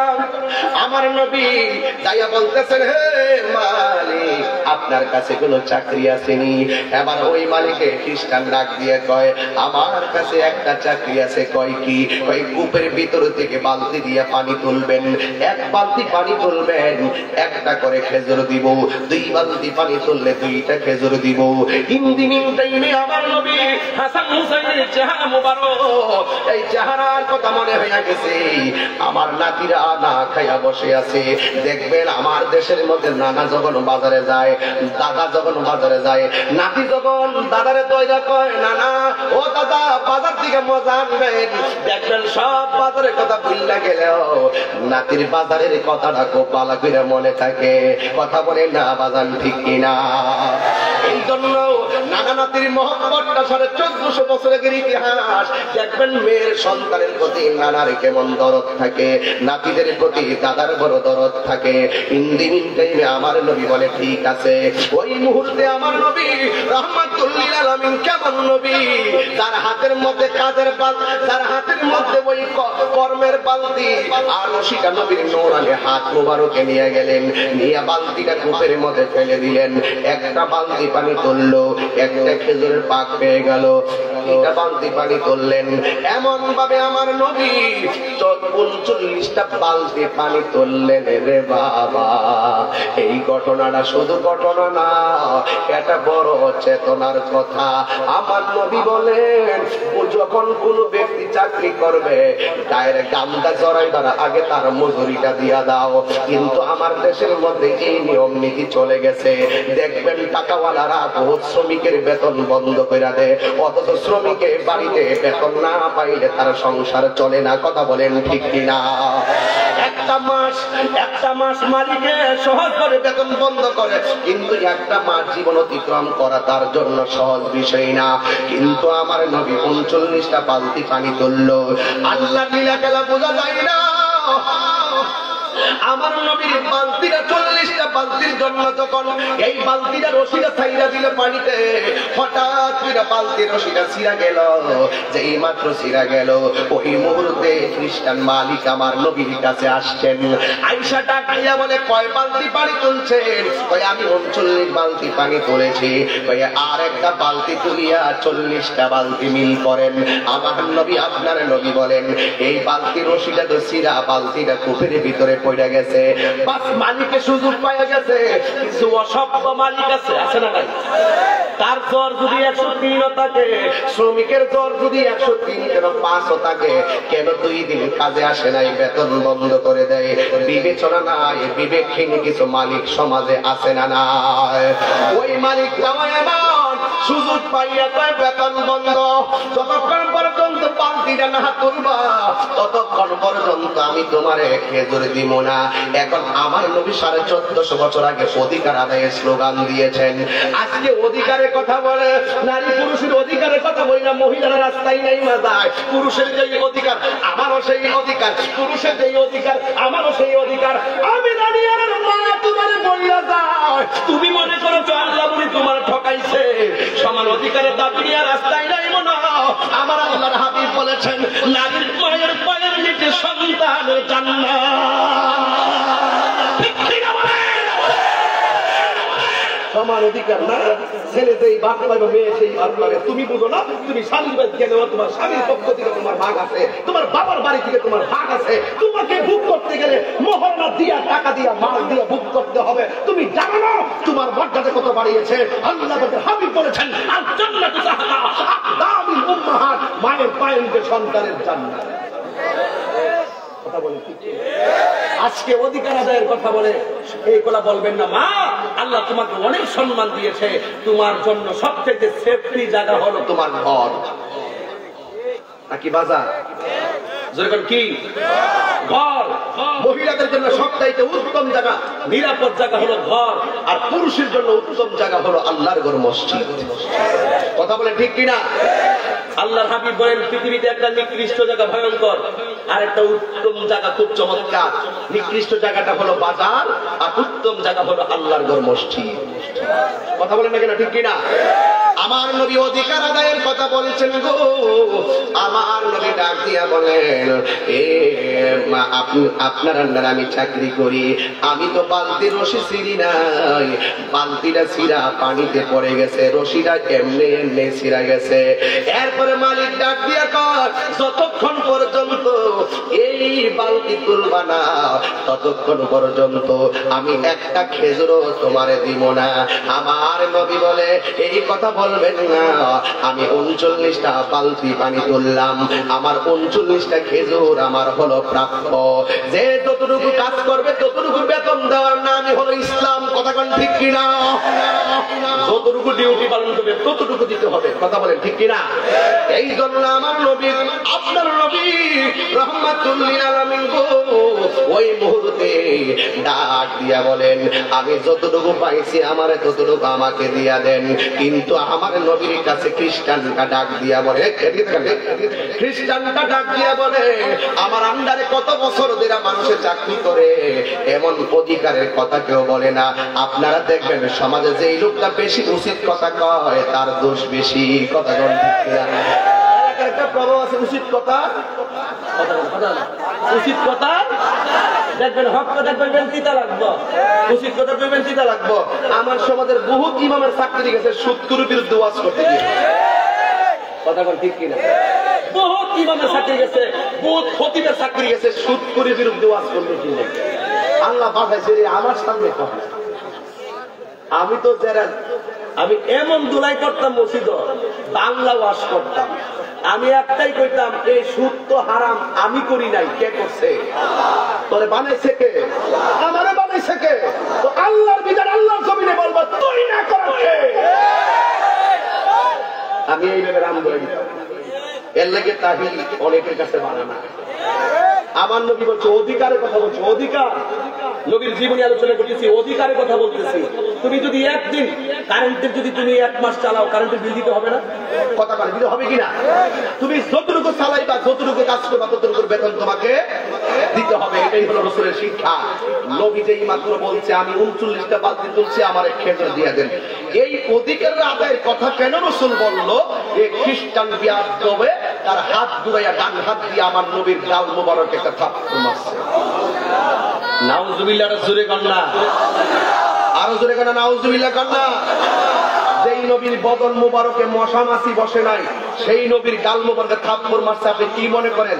এরপরে আমার নবীর কাছে একটা ব্যবহৃত চাদর ছিল, এই চাদরটা আমার নবী এইভাবে দিয়েছেন, এইভাবে দিয়া কোন রকম ভাবে এই জায়গাটা বন্ধ করছেন, বন্ধ করে আর এই জায়গাটা বাড়াইছে, বাড়ায় বলতেছে যে আমার যে 39টা খেজুর আছে এইটা দিয়া দেন, আর এই জায়গাটা বন্ধ করছে।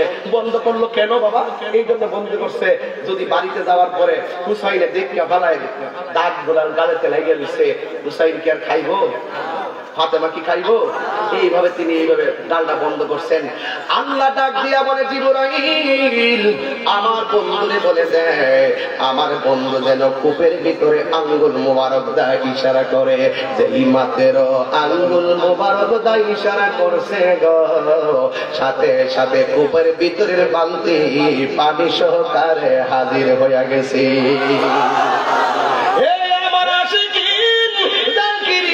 মুহিব্বির বাবা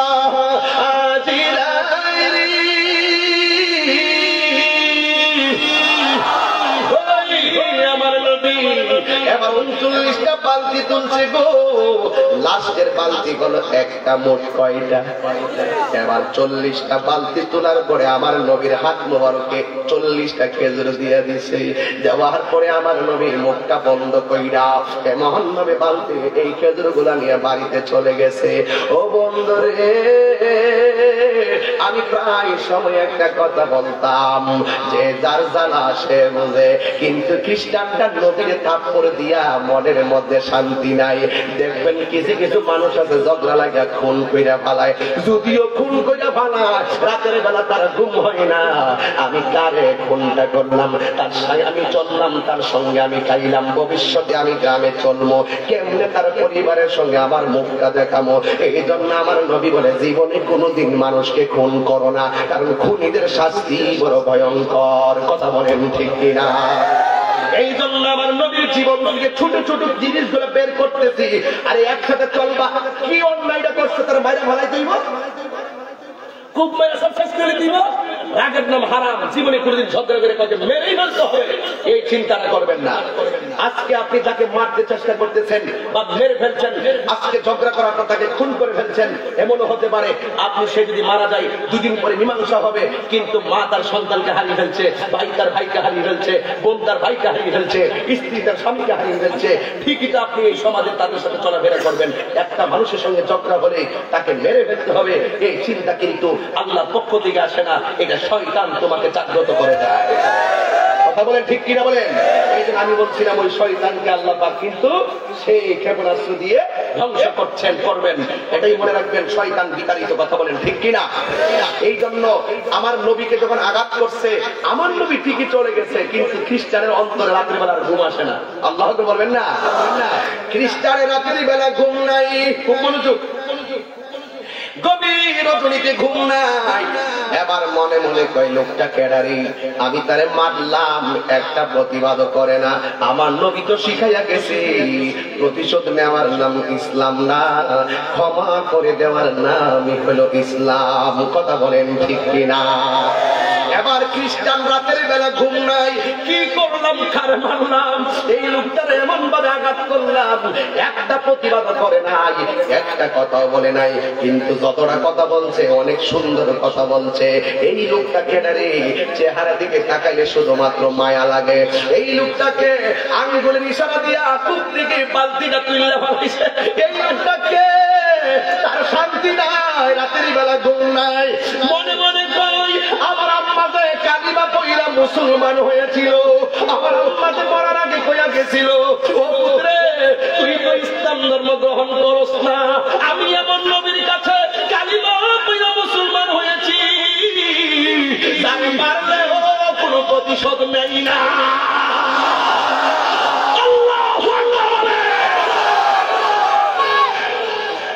আমার সেই নবী কি ওই নবী নাকি? আমি এমন ভাবে তারা মারলাম, কোন প্রতিশোধ ও বন্ধু এমন ভাবে মানলাম কোন প্রতিশোধ নেই না। এই কথা বইলা মনে মনে হাতের মধ্যে একটা তলোয়ার নিচে ছুরি নিয়ে কয়, আমি কারে মারলাম, আমার মনের মধ্যে জ্বালা কেন, আমার ঘুম আসে না কেন। সুরের মন্ত্র পুলিশ পুলিশ দেখবেন অন্যায় যে করে সে অন্যায়টা ভুলে যায়, যে মারে সে ভুলে যায়, যে মায়ের খায় সে ভুলে না। আর আমার নবীর চরিত্র হলো এ মারছে বুঝছে না, আল্লাহ হেদায়েত করুক। 2 দিন পরে শিখি মানুষগুলা কালিমা পড়ে মুসলমান হয়ে গেছে। আমার নবী বারবার বলতো, ও জিবরাইল আমি সফিউল্লাহ না, ও জিবরাইল আমি খলিলুল্লাহ না, ও জিবরাইল আমি সফিউল্লাহ না, ও জিবরাইল আমি রুহুল্লাহ না, ও জিবরাইল আমি নাজিউল্লাহ না, ও জিবরাইল আমি খলিফাতুল্লাহ না, ও জিবরাইল আমি নবী হইলাম হাবিবুল্লাহ, আমি গজবের নবী না, আমি নবী হইলাম রাহমাতাল লিল আলামিন। এই হলো আমার নবীর আদর্শ। নবী ক্ষমা করে দিতেন। আর খ্রিস্টানটা রাতের বেলা ঘুম হয় না, এবার মনে মনে কয় মনে হয় তিনি সেই নবী, তিনি রাহমাতুল লিল আলামিন। এবার হাতের মধ্যে ছুরি লইয়া রাতের বেলা একলা বৈশা বৈশা হাতটা কাটা কত কঠিন, এমন ভাবে বয়া বয়া হাতটা কাটতেছে আর রক্ত জট জট কইরা পড়তেছে। এখন তারে জিজ্ঞাসা করা হয়েছিল, তুমি যে নিজের হাতটা নিজে কাটছো তুমি কি ব্যথা পাও নাই? কই কেমনে ব্যথা পাইতাম, ছুরি চলতেছে হাতের দাকনার ভিতরে, কিন্তু আমার চোখটা তো ওই নবীর নুরানি চেহারা এমন ভাবে হাতটা কাইটা পুরো আলাদা করে ফেলাইছে। ডান হাতটা কাইটা বাম হাতের মধ্যে লইয়া একটা দৌড় মারছে গো, দিয়া সুজা নবীর মসজিদে গিয়া দেখে নবীর একটা সাহাবী, যার নাম হলো সালমান ফার্সি। সালমান ফার্সি কই আইরে যুবক, জীবনে কত মানুষ দেখছি, এমন আশ্চর্য মানুষ দেখি নাই, নিজের হাত কাইটা নিজের হাতে লইয়া দাঁড়ায় রইছে। সালমান ফার্সি কই কি ব্যাপার? আমার ব্যাপার কইও না, আগে বলো না নবী কেমন আছে, আগে বলো না নবী কোথায় আছে। জন্ম আমার নবীর যুগে হলে কেমন হতো। সুবহানাল্লাহ সুবহানাল্লাহ। একটা গজল গাইতেছে, অসুবিধা আপনাদের? কোন সাংঘাতিক অসুবিধা হইব? ঠিক আছে আমি বলবো, একটু অপেক্ষা করেন। আমার অনেক লম্বা কথা তো, এই জন্য বুঝাইতে পারতাম না। মাঝে মাঝে যদি অন্যদিকে কোনো কথা বলি ওদের হাকিকতটা নষ্ট হতে পারে। এই জন্য পাগলা হাতের মধ্যে হাত কাটা হাতটা লইয়া সালমান ফার্সির ডাক দিয়া বলে, আপনি দেরি কইরেন না, আমার নবী কি মসজিদে আছে নাকি? আমার নবী কি মসজিদে আছে? কয় না। ওই কোথায়? ওই নবী বাড়িতে খেজুর নিয়ে গেছে, হাসানকে খাওয়াই পারলাইল, হুসাইনকে খাওয়াই পারলাইল, ফাতিমাকে খাওয়াই পারলাইল। ওই লোকটা ডাক দিয়ে সালমান ফার্সি, আমার দেরি কইরো না, একটু নিবানি আমার নবীর বাড়ি, আমার নবীর বাড়ি। পাগলা কাটা হাতটারে লইয়া আমার নবীর বাড়ির কাছে গেছে, জায়গা দেখে নবীর ঘরের দরজাটা লাগানো। নবী আমার এইভাবে হাসানুরে খেজুর খাওয়াইতেছে, কিন্তু মুখটারে মনে পড়ে গেছে রে হাদিসের বারোটা। আমার এই ঘটনাটা তো পড়ছি আমি নিজে। এইভাবে ডান মোবারকটা এইভাবে রুমাল দিয়ে আটকাইয়া রাখছে, এইভাবে আটকাইয়া হাসি মুখে আমার নবী তারে খাওয়াইতেছে, হাসান রে খাওয়াইতেছে, হুসাইনকে খাওয়াইতেছে। কেমন নবী বেটা পাইয়া ঘরে অস্বীকার করে না, কারণ আমার নবী মায়ার নবী। কেন নবীর জীবনী দিছো, ভালো কাম করছো শামীম? কারণ আমিও মনে মনে ভাবছিলাম এবার রিসালাতের বয়ানটাই করব, নবীর আদর্শের বয়ান করব। আমি বলছি এইগুলা কিন্তু ঘটনা না যে তুমি পুরাইয়া ফালাইয়া দিবা, এইগুলো হলো পারিবারিক আর সামাজিক জীবনে তোমার চেতনা। প্রত্যেকটা ঘটনা আর প্রত্যেকটা কথা যদি নিজের জীবনে বাস্তবায়ন করি, দেখবেন আপনার জীবন পরিবর্তন হয়ে যাবে। এবার আমার নবী ঘরের ভিতরে খাওয়াইতেছে, সালমান ফার্সি ওই লোকটাকে নিয়ে নবীর বাড়িতে আসলেন। আয়েশা দেখতেছে নবীর ঘরের দরজাটা বন্ধ। সালমান ফার্সি পা কর বাবা দরজার মধ্যে নবী কই কে? সালমান ফার্সি কই, আমি আপনার সালমান ফার্সি।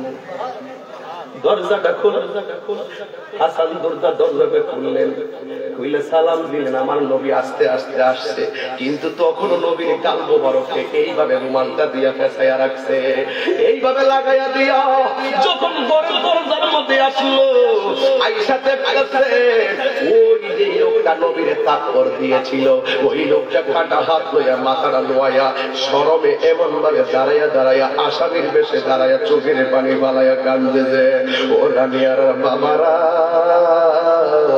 নিশ্চয়ই সেই দিনের চিত্রটা আজকের মাহফিলের মতন চিত্র ছিল না। ওই দিনের চিত্রটা ছিল একটা ইতিহাস, একটা ইতিহাস। আমার নবী ডাক দিয়ে আপনি কেন আসছেন? ওই লোকটা কথা কয় না, হঠাৎ কইরা আমার নবী ডাক দিয়ে কয়, আপনি যে আমার মারছেন, আপনার হাতের মধ্যে কোনো ব্যথা পাইছিলেন নি? এই কথা বলার পরে ওই পাগলা কয়ে, এটা কেমন নবী রে, এটা কেমন নবী?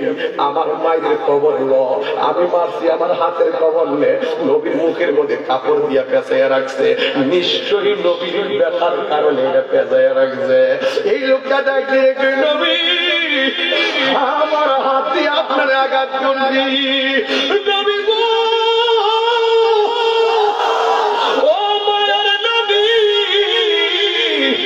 আপনার আঘাত করার পরে আমার রাত্রি বেলা ঘুম নাই, আপনার আঘাত করার পরে আমার খাবার নাই, আপনার আঘাত করার পরে আমার চাকরির খবর নাই।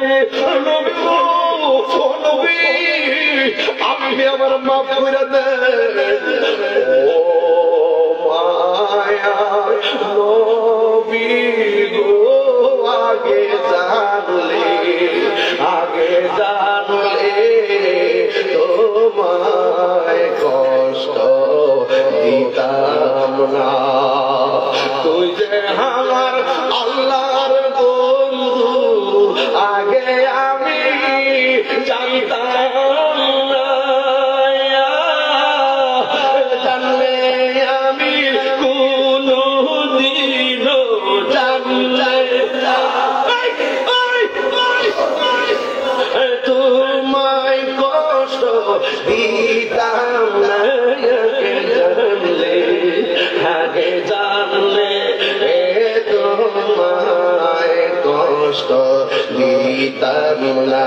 বলো ও মায়া নবী গো, আগে জানলে তোমায় কষ্ট দিতাম না। একটা জবান বন্ধ রাখবেন না। কষ্ট লাগতেছে আপনাদের? অনেক খারাপ লাগতেছে। আরে বাবা দেখো, আমার যদি রানিয়ারা কেউ হাত কাটাই কাটেন, মাথাটা ভাঙিয়া দেন, আমি নিশ্চয়ই সন্তানের উপর পাইলে প্রতিশোধ নেওয়ার জন্য পাগল হইয়া যাবো। কিন্তু আমার নবীর আঘাত কইরা নবীর বাড়িতে আসছে, আমার নবীকে আপনি ব্যথা পাইছেন নি। ওই লোকটা কয়, নবী রাত্রে আমি খাইতে পারি না, আমি ঘুমাইতে পারি না, আমার অন্তরের মধ্যে যন্ত্রণা, আমি হাতটা রাখি নাই গো নবী, যে হাত দিয়ে আপনার মারছিলাম, এই হাত আমি কাইটা বালাইছি। ও নবী, আগে বলেন না আপনি আমারে ক্ষমা করছেন নি? ও নবী গো, আপনি আমারে মাফ কইরা দেন। আমার নবীর কাছে ওই পাগলাটা দিয়া বলে, নবী গো, আপনি আমারে মাফ করেন। ওই পাগলাটা হাত দিয়েছে, নবী আমারে আপনি নামের কালিমা পড়াইয়া যারে মানলে প্রতিশোধ নেই না, ওই ধর্মের সাগরে আমারে গোসল করাইয়া দে। আর জোরে জোরে কর আল্লাহু আকবার। দিন প্রচারের কাজে নিজেকে দিয়া ছবি, তাই ফেরে কাফেরেরা চিনল না আলো, দুষ্ট ছেলেদের পিছু দিল লেলিয়ে, পাথরের আঘাতে কত বিক্ষত হয়ে সারা শরীর থেকে রক্ত ঝরে। রাসূল তোমাকে ভুলে আমি কেমন করে, রাসূল তোমাকে ভুলে আমি কেমন করে, হাজারো ব্যথা বেদনার পড়ে ফিরে আসনি তুমি আপন।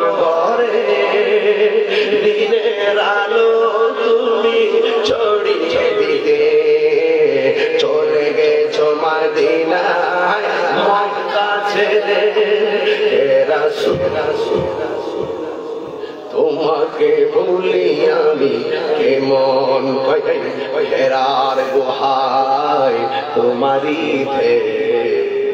আসমান থেকে আল কোরআন এই আওয়াজ মানে জোরে বলো সুবহানাল্লাহ আর বড় করে বলি সুবহানাল্লাহ হেরার গুহায় তোমারই আসমান থেকে নামে আল কোরআন ভাঙলো সবার ভুল তোমারই উপরে আসিল কোরআনের ছায়া তোলে সুবহানাল্লাহ আলী ওমর আলী আবু বকর ইসলামী ঝান্ডা নীল যে তুলে আল আমিন তুমি ছিলে চিরদিন সকল মানুষের ধরে রাসূল তোমাকে বলি আমি কেমন করে সবাই হাত তুলে বলেন হাজারো সবাই দুইটা হাত তুলে বলে নবীরে দেখাইয়া দেন হাজারো ব্যথা বেদনার পরে ফিরে আসনি তুমি আপন ঘরে দিনের আলো তুমি ছড়িয়ে দিতে চলে গেছ মদিনায় মক্কা ছেড়ে হে রাসূল তোমাকে বলি আমি কেমন করে হে রাসূল তোমাকে বলি আমি কেমন করে দুটা হাত নামায় জবানটা ছেড়ে বলো ইয়া রাসূলুল্লাহ আমি মানি না জবান খুলে বলো আল্লাহু আকবার চিৎকার মেরে বলো ইয়া রাসূলুল্লাহ আমার নবীর ডাক দিয়ে কই নবী গো আপনি আমার কালিমা কইরা মুসলমান বানাইয়া দেন আপনারা বলেন নবীর একটু ধৈর্য ইসলামের জন্য কি ভালো হইছে না খারাপ হইছে এই জন্য যত রাগ করুক না কেন রাগ উঠুক না কেন গুসা করবেন না রাগ করলে হেরে যাবেন রেখে যাবেন তো হেরে যাবেন ক্ষমা করে দিবেন সম্মানিত হয়ে যাবেন কেউ যদি আপনার বিরুদ্ধে কথা বলে আপনি চুপ থাকবেন যদি কেউ জিজ্ঞেস করে ভাই আপনি চুপ কেন আপনি হাসি মুখে বলে দিবেন আমি চুপ এই জন্য তার সঙ্গে আর বলবো কি আমার নবীর ডাক দিয়া কই নবী গো আপনি আমার কালিমা পড়ে মুসলমান বানাইয়া দেন আমার নবী তারে কালিমা পড়ে মুসলমান বানাইয়া ক্ষমা করে দিলেন ওই মুহূর্তে আমার নবীর ওই পাগলা ডাক দিয়া বলে আমি যখন নবীর ডাক দিব জবানটা কইলে ইয়া রাসূলুল্লাহ বলবেন পারবেন নি ওই পাগলা ডাক দিয়া বলে ইয়া রাসূলুল্লাহ নবী গো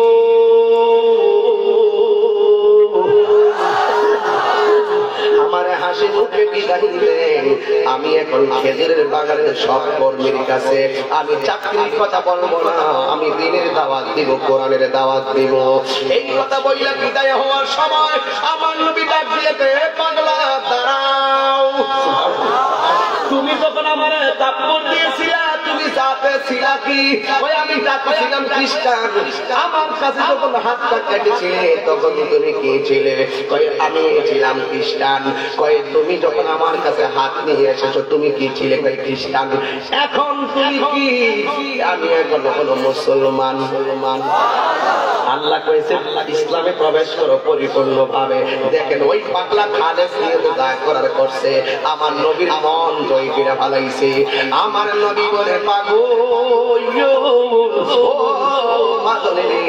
তুমি আমার কাছে আইসা কালিমা পড়ে মুসলমান হয়েছো এখন তুমি কাটা হাত লইয়া তুমি যদি চলে যাও তাইলে মস্ত ভার্সানের বদনাম হবে আয় আয় আমার কাছে আয় এবার আমার নবীর কাছে পাগলা আসছে আসার পরে আমার নবী ডাক দিয়ে পাগলা তোমার কাটা হাতটা আমার কাছে দাও কেন আমি তাহলে নবী নবী করি জানি না আমি বললাম পরে মানুষ কেন নবী নবী করব আমি বলছিলাম নবীর দুইটা মর্যাদা নিয়ে কথা বলবো একটা হলো নবীর থুতু মোবারক আরেকটা হলো নবীর তোলা মোবারক এখন আমি থুতু মোবারকের উপরে আছি আমার নবী ডাক দিয়ে বলে পাগল তুমি হাত কাটা অবস্থায় আমার কাছে আসছো তাতে কি ছিলা ওই আমি ছিলাম খ্রিস্টান এখন কালিমা পড়ার পরে তুমি কি ওই আমি হইলাম মুসলমান তুমি যদি কাটা হাত লইয়া যাও আমার মোস্তফার দরবারে কলঙ্কি হবে।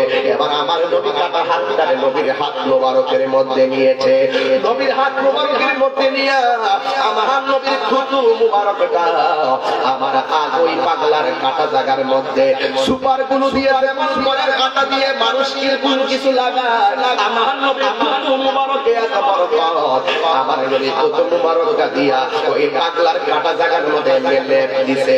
লেপ দিয়া কাটা হাতটা যখন লাগাইয়া দিছে, কিসের ডাক্তার, কিসের কবিরাজ আর কিসের সার্জারি, আমার নবীর থুতু মোবারক লাগিয়া ওই পাগলার কাটা হাত জোড়া লাগিয়া গেছে।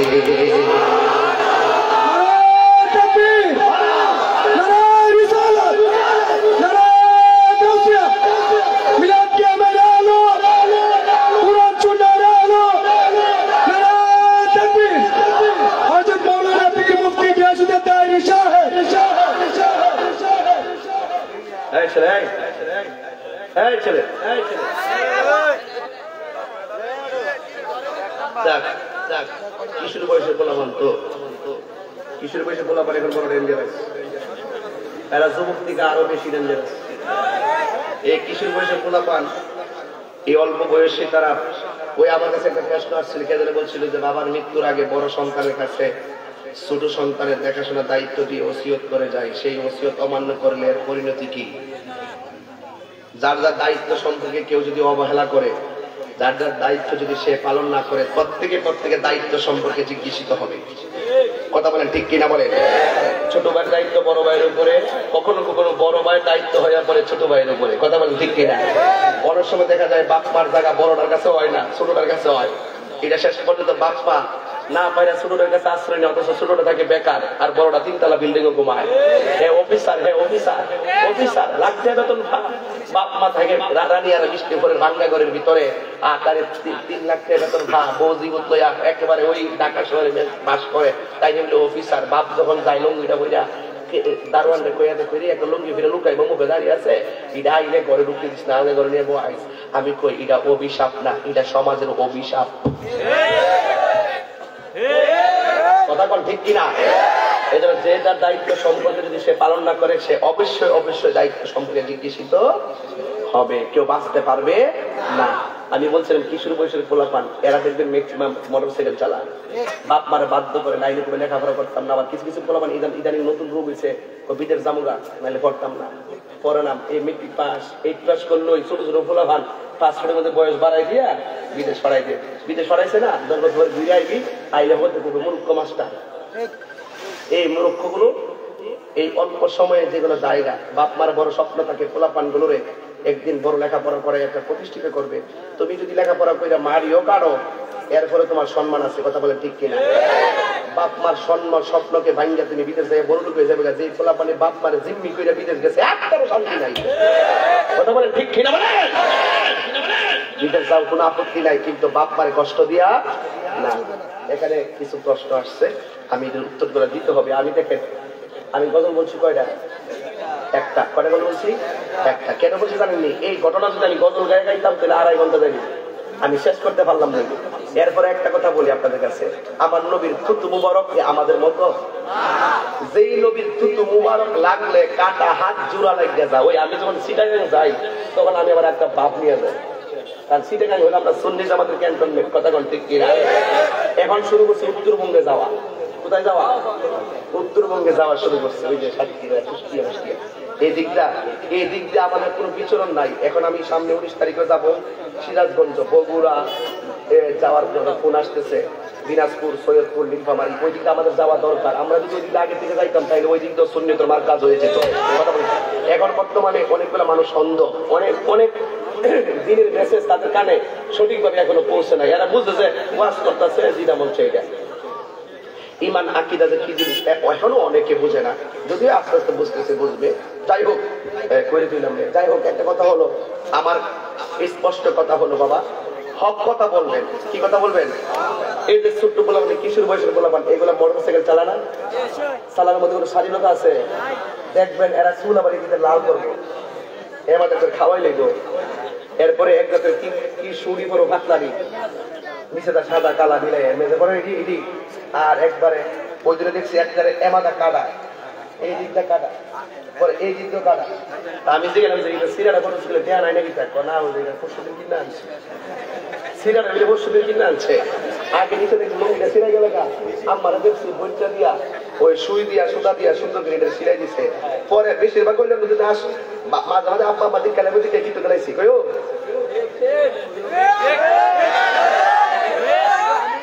আমি কি লন্ডন থেকে এসেছি বুঝলেন নাকি একটু রেখা ফুটবল খেললে ছেড়ে আর কি। পরে আব্বা আম্মা দেখবো দিকে একটু দিয়া এটা ঘুরাই দিয়েছে আমাদের নিচে গিয়ে আমার আমাদের ছেড়ে দিচ্ছে। ওই সময়টা বড় দাম আছে।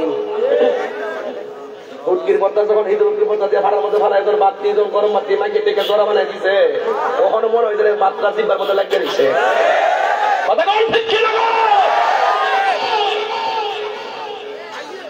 মাইকিটা মদিনা রে দেখছি না কয়েক লোকটা ও এলে কেউ চারি ভাষা রাখ পারছে রে বাবা রাখ মানুষ মর। আপনার মনে একটু কষ্ট হইতেছে, আর একটু সামনে যাইতাম ইনশাল্লাহ। আর স্বামী কইছি একটু জিকির করবো লাগে করতাম নি তখন না, আরো পর আগে আগে বাইন্দা লই আগে মেহেরবান কত লাগাইতাম। আর এটা আবার আয় করছে যাক আলহামদুলিল্লাহ রাখবে বাবা বাগলাম করেছে আল্লাহ আকবার জোরে কর। আমরা কি বেজার হয়েছি কেউ? আমরা আমাদের দায়িত্ব কিশোর পোলা পান্ডিরে কন্ট্রোল করার দরকার আসেনি। দেখবেন কিছু কিছু গডফাদার আছে, কিছু কিছু কি আছে গডফাদার আছে, এগুলো দিয়ে অপারেশন করায়, এদেরকে দিয়ে কি করায় অপারেশন করায়, বিভিন্ন খুন খারাপি করায়।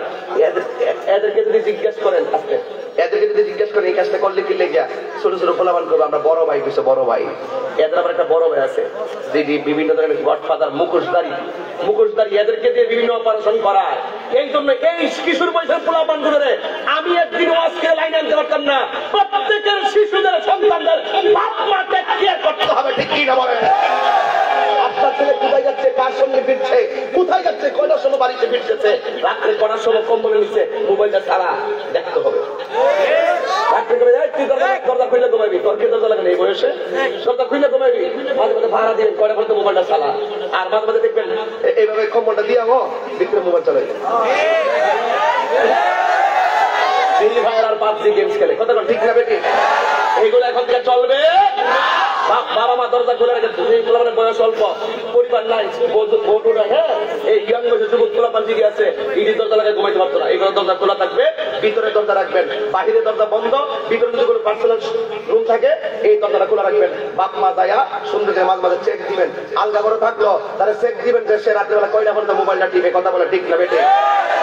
সে কি করে জানেননি, ঘুমাইবার আগে ইচ্ছা হতে মোবাইলটা চার্জ দিয়ে চার্জটা শেষ হয় ফজর নামাজ আদানের পরে, সে টাইম মতো মোবাইলটা চার্জটা শেষ হওয়ার পরে সে সুন্দর করে ফজর আদানটা দিলে যে এই টাইমে মুয়াজ্জিন কো নামাজে আসো, এই টাইমে ঘুমে যেতেছি, কথা বলেন ঠিক না বেটি? এটার জন্য দায়ী কিন্তু আমরা না, দায়ী হইল অভিভাবক। দায়ী কি? দায়ীকে ইন্টার পাস করার আগে কোন ছেলের হাতে মোবাইল দেওয়া চলবে? ইন্টার পাস করার কারণ ইন্টার হলে একটা মানুষের শিক্ষা জীবনে মেরুদণ্ড, কথা বলেন ঠিক কিনা?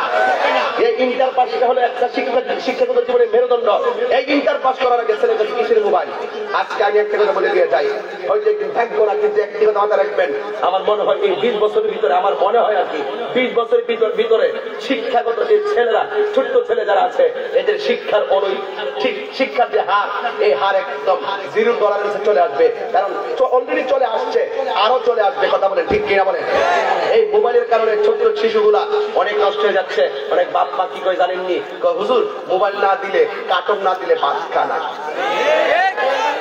কি খানা? ভাত খানা। এটার জন্য শাস্তি সন্তানটা দেওয়ার আগে বাপ মারে দেওয়া উচিত, কথা বলেন ঠিক কিনা? বাপ খানা। তুমি যখন মোবাইলটা টিপো, এই যে হুইতে যখন মোবাইলটা টিপো, পুলাটা ছোট বাচ্চাটা এমনি হুইতে দেখে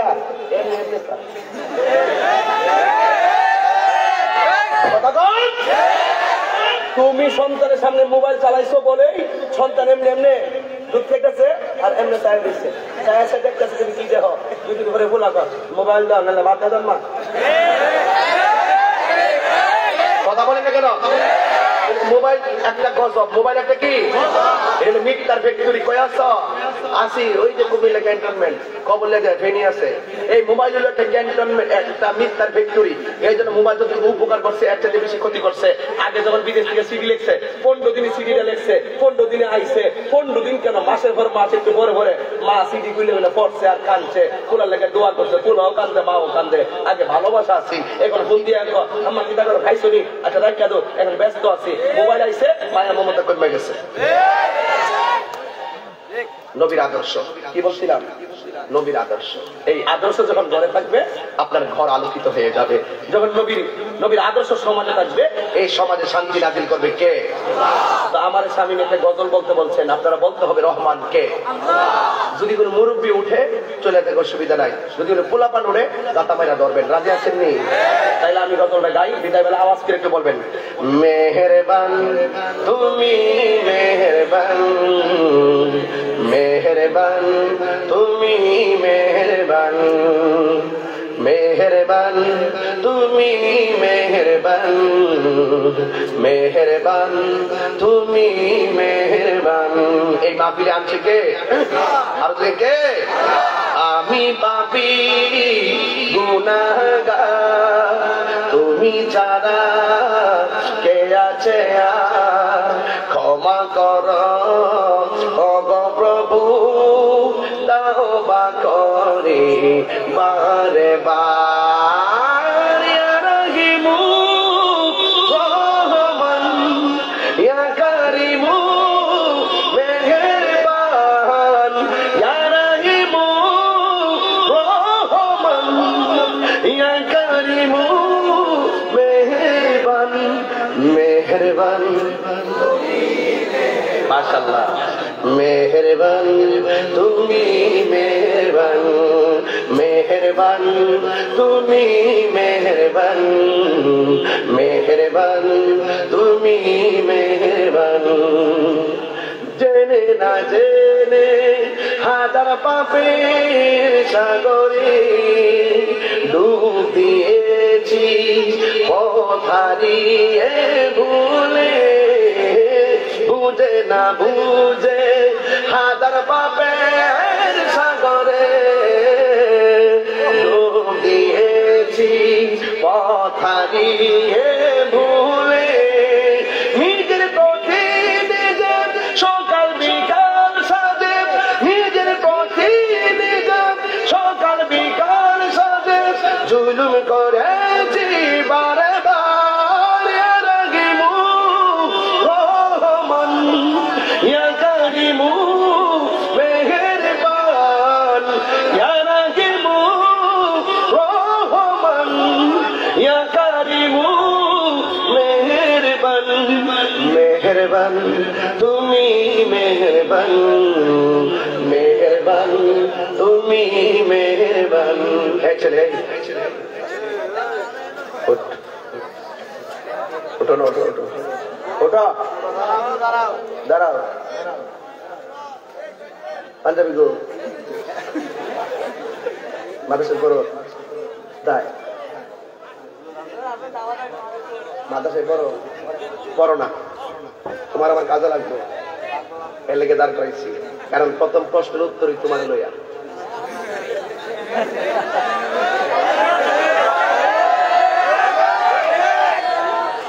অসুবিধা হইব? তুমি রেডি আছো নি? অসুবিধা নাই।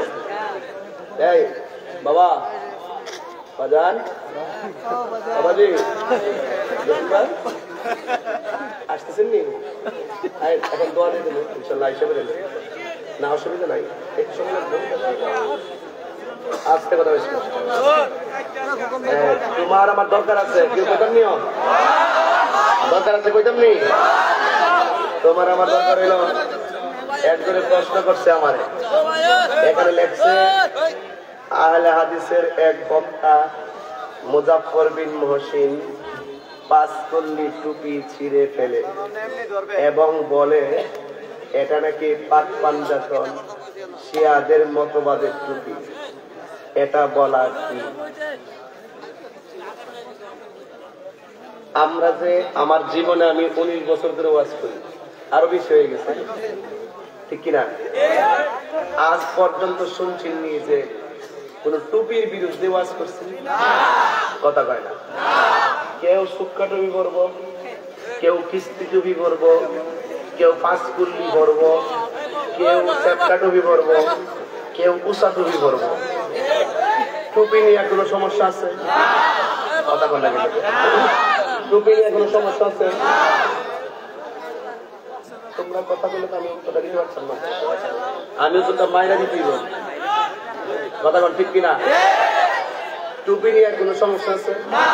যার মন চা লম্বা টুপি করবো, যার মন চা 5 কুল্লি করবো, যার মন চা 10 কুল্লি করবো, যার মন চা চ্যাপটা টুপি করবো, যার মন চা কিস্তি টুপি করবো, যার মন চা উষা টুপি করবো, যার মন চা শক্ত টুপি করবো, যার মন চা নরম টুপি করবো। তো যে ব্যক্তি বলল এই 5 কুল্লি টুপি পরা পাক পাঞ্জাতন শিয়াদের মতবাদের টুপি, পাক পাঞ্জাতন যারা করে এরা কি শিয়া? কথা বলেন।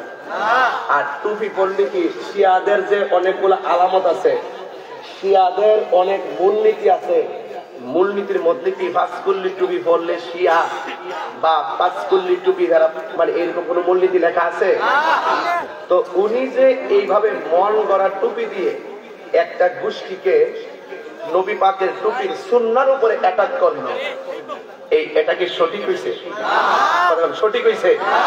এইরকম বানানো আজগবি এইরকম উত্তেজনামূলক ধর্মের উপরে এরা শুধু এই টুপিটা অনেক মূলনীতির উপরে সহিহ হাদিসের দোহাই দিয়া বিভিন্ন মিথ্যা অপবাদ দিয়া এই ধর্মটাকে কোণঠাসা করার জন্য তারা এলাকায় বিস্তৃতি লাভ করতেছে। কথা কম। এরপরে শুধু এটা না, এই টুপিটা দেখো,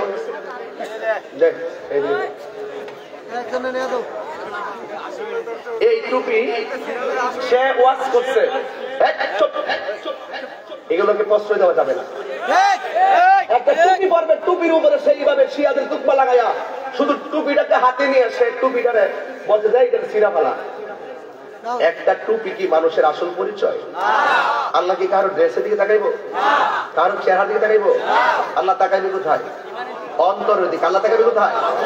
যে ব্যক্তি অন্তর বিচার না করিয়া মানুষের ড্রেসের উপরে আক্রমণাত্মক প্রতিহিংসামূলক কথা বলে, ধর্মের বিভাজন তৈরি করে, এরাই হলো সমাজের সবচেয়ে বড় ফেতনাবাজ।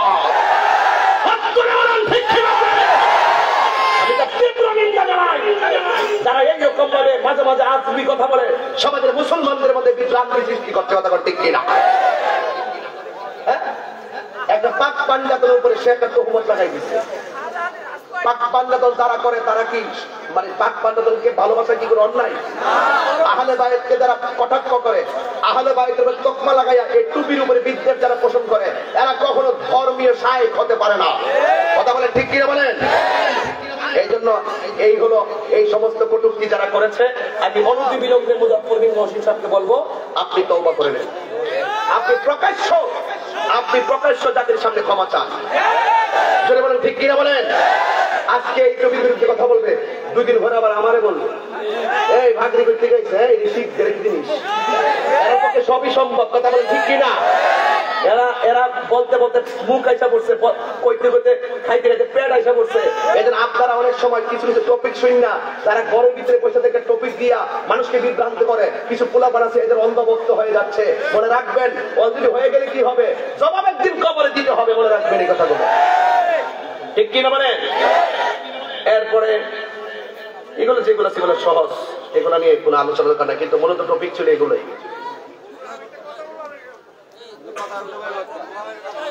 কন না বাবা, বাবা কন, বাবা কন কন। আমার বাড়ি রামপুর মোল্লাবাড়ি। আপনার কাছে আমি সেই ওয়াজ আছে ছেলেদের ব্যাপারে, মোবাইলের ব্যাপারে আপনাকে অসীম ধন্যবাদ দিচ্ছি আমি।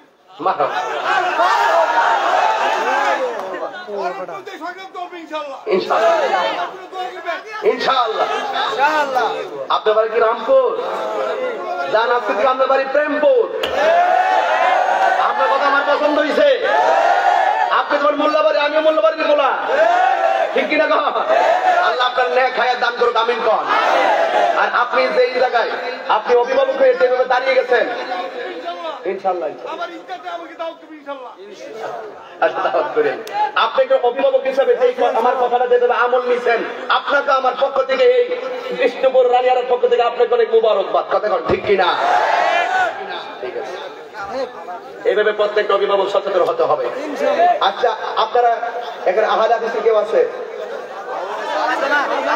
নাই? থাকলে দাঁড়াইলে আমি তারা জিজ্ঞেস করলাম বলে যে এই কথাটা তো ওনার সাহেবরা বলছে যে ঠিক আছে কিনা। আমি জিগাইতাম একবার একটা কথা কই, আমাদের তো খুব কষ্ট লাগছে, খুব কষ্ট লাগছে। তুমি না বসো। সরাসরি প্রশ্ন।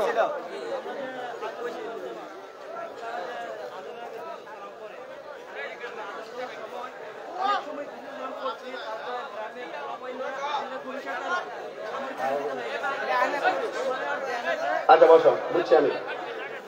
তোমাকে ধন্যবাদ প্রশ্ন করার জন্য। সে বলছে যে আজানের আগে যে দুরূদ সালাম পড়া হয় এই ব্যাপারে অনেকের হীনমান্যতা, অনেকে নিষেধ করে। শোনেন, আজান বুঝতে হবে কই জায়গায় দুরূদ পড়া নিষেধ। আগে বুঝতে হবে কই জায়গায় দুরূদ পড়া নিষেধ। এই জায়গাগুলোর ভিতরে আজানের আগে দুরূদ সালাম পড়া নিষেধ এই কথা উল্লেখ নাই, সুতরাং এতে পড়লে কোনো অসুবিধা যেহেতু নিষেধ নাই, যেখানে নিষেধ নাই এটাই জায়েজ। কথা কোন ঠিক কিনা? তাহলে বুঝতে হবে এই মাসালাগুলো, এই হাদিসগুলো তারা চর্চা করে না। কত হইল? প্রতিহিংসামূলক ধর্মের বীজ-বাষ্প ছড়াচ্ছে। কথা বলেন ঠিক কিনা? সারা জীবন 14 গোষ্ঠী আমরা নামাজ পড়েছি, নাবির নিচে হাত বান্ধা, ওখানে এখন মহিলার মতন উপর বাঁধতে। এগুলো কি জিনিস? এগুলো সংখ্যা কিন্তু কয়েকজন।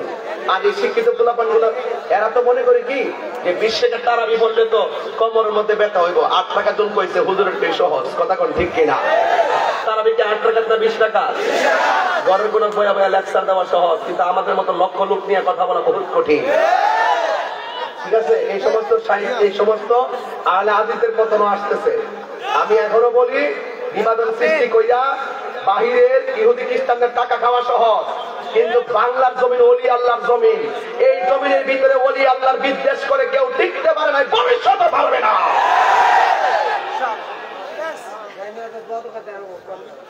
আরেকটা জিনিস বের করছে, তারা নামাজে সারা জীবন নামাজ পড়ছি, ওহন তারা নামাজের মধ্যে দাঁড়াই আল্লাহু আকবার কে আলহামদুলিল্লাহি রাব্বিল আলামিন আর রহমানির রহিম। আরে আশ্চর্য, বাপ দাদা 14 গোষ্ঠী কিতাব বলে কিতা করে।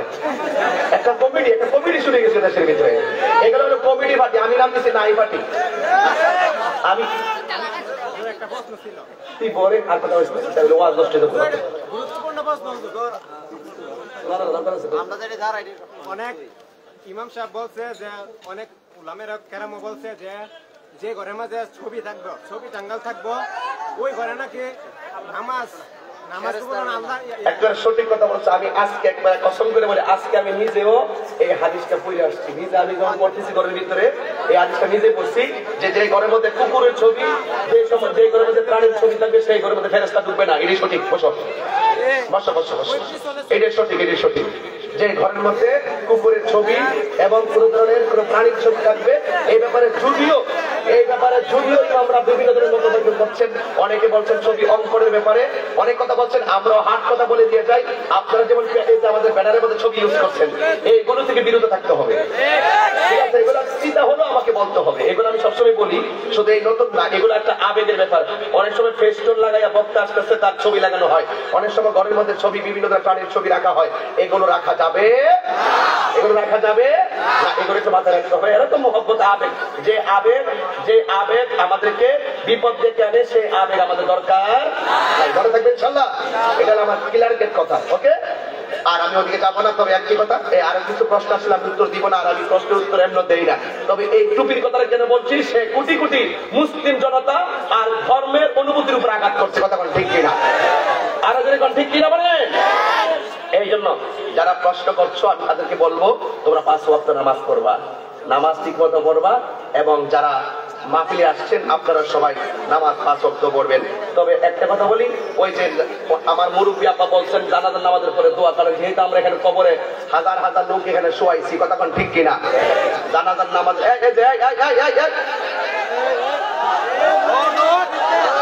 জানাজার নামাজের পরে দোয়া করা জায়েজ আছে। জানাজার নামাজের পরে দোয়া করা জায়েজ আছে। একটা মানুষ মৃত্যুর পরে 3 অবস্থা, জোরে কয় অবস্থা? একটা হলো জানাজার আগে, এই সময় দোয়া করা যায়, আরেকটা হলো জানাজার পরে, এই টাইমে দোয়া করা যায়, আরেকটা হলো দাফনের পরে, এইটাতেও দোয়া করা যায়। আমার দেশে দাফনের পরে দোয়া করলে কোনো ফতোয়া নাই, জানাজার আগে দোয়া করলে কোনো ফতোয়া নাই, জানাজার পরে দোয়া করলেই ফতোয়া মাইনা দেয়।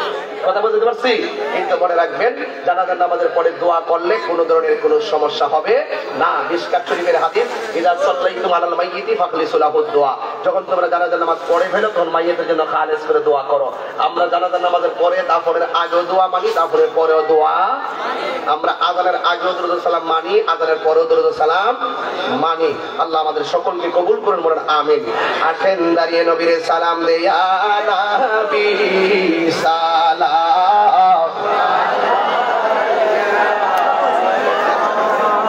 তোমার মোবাইল লো সুরে নে কেবল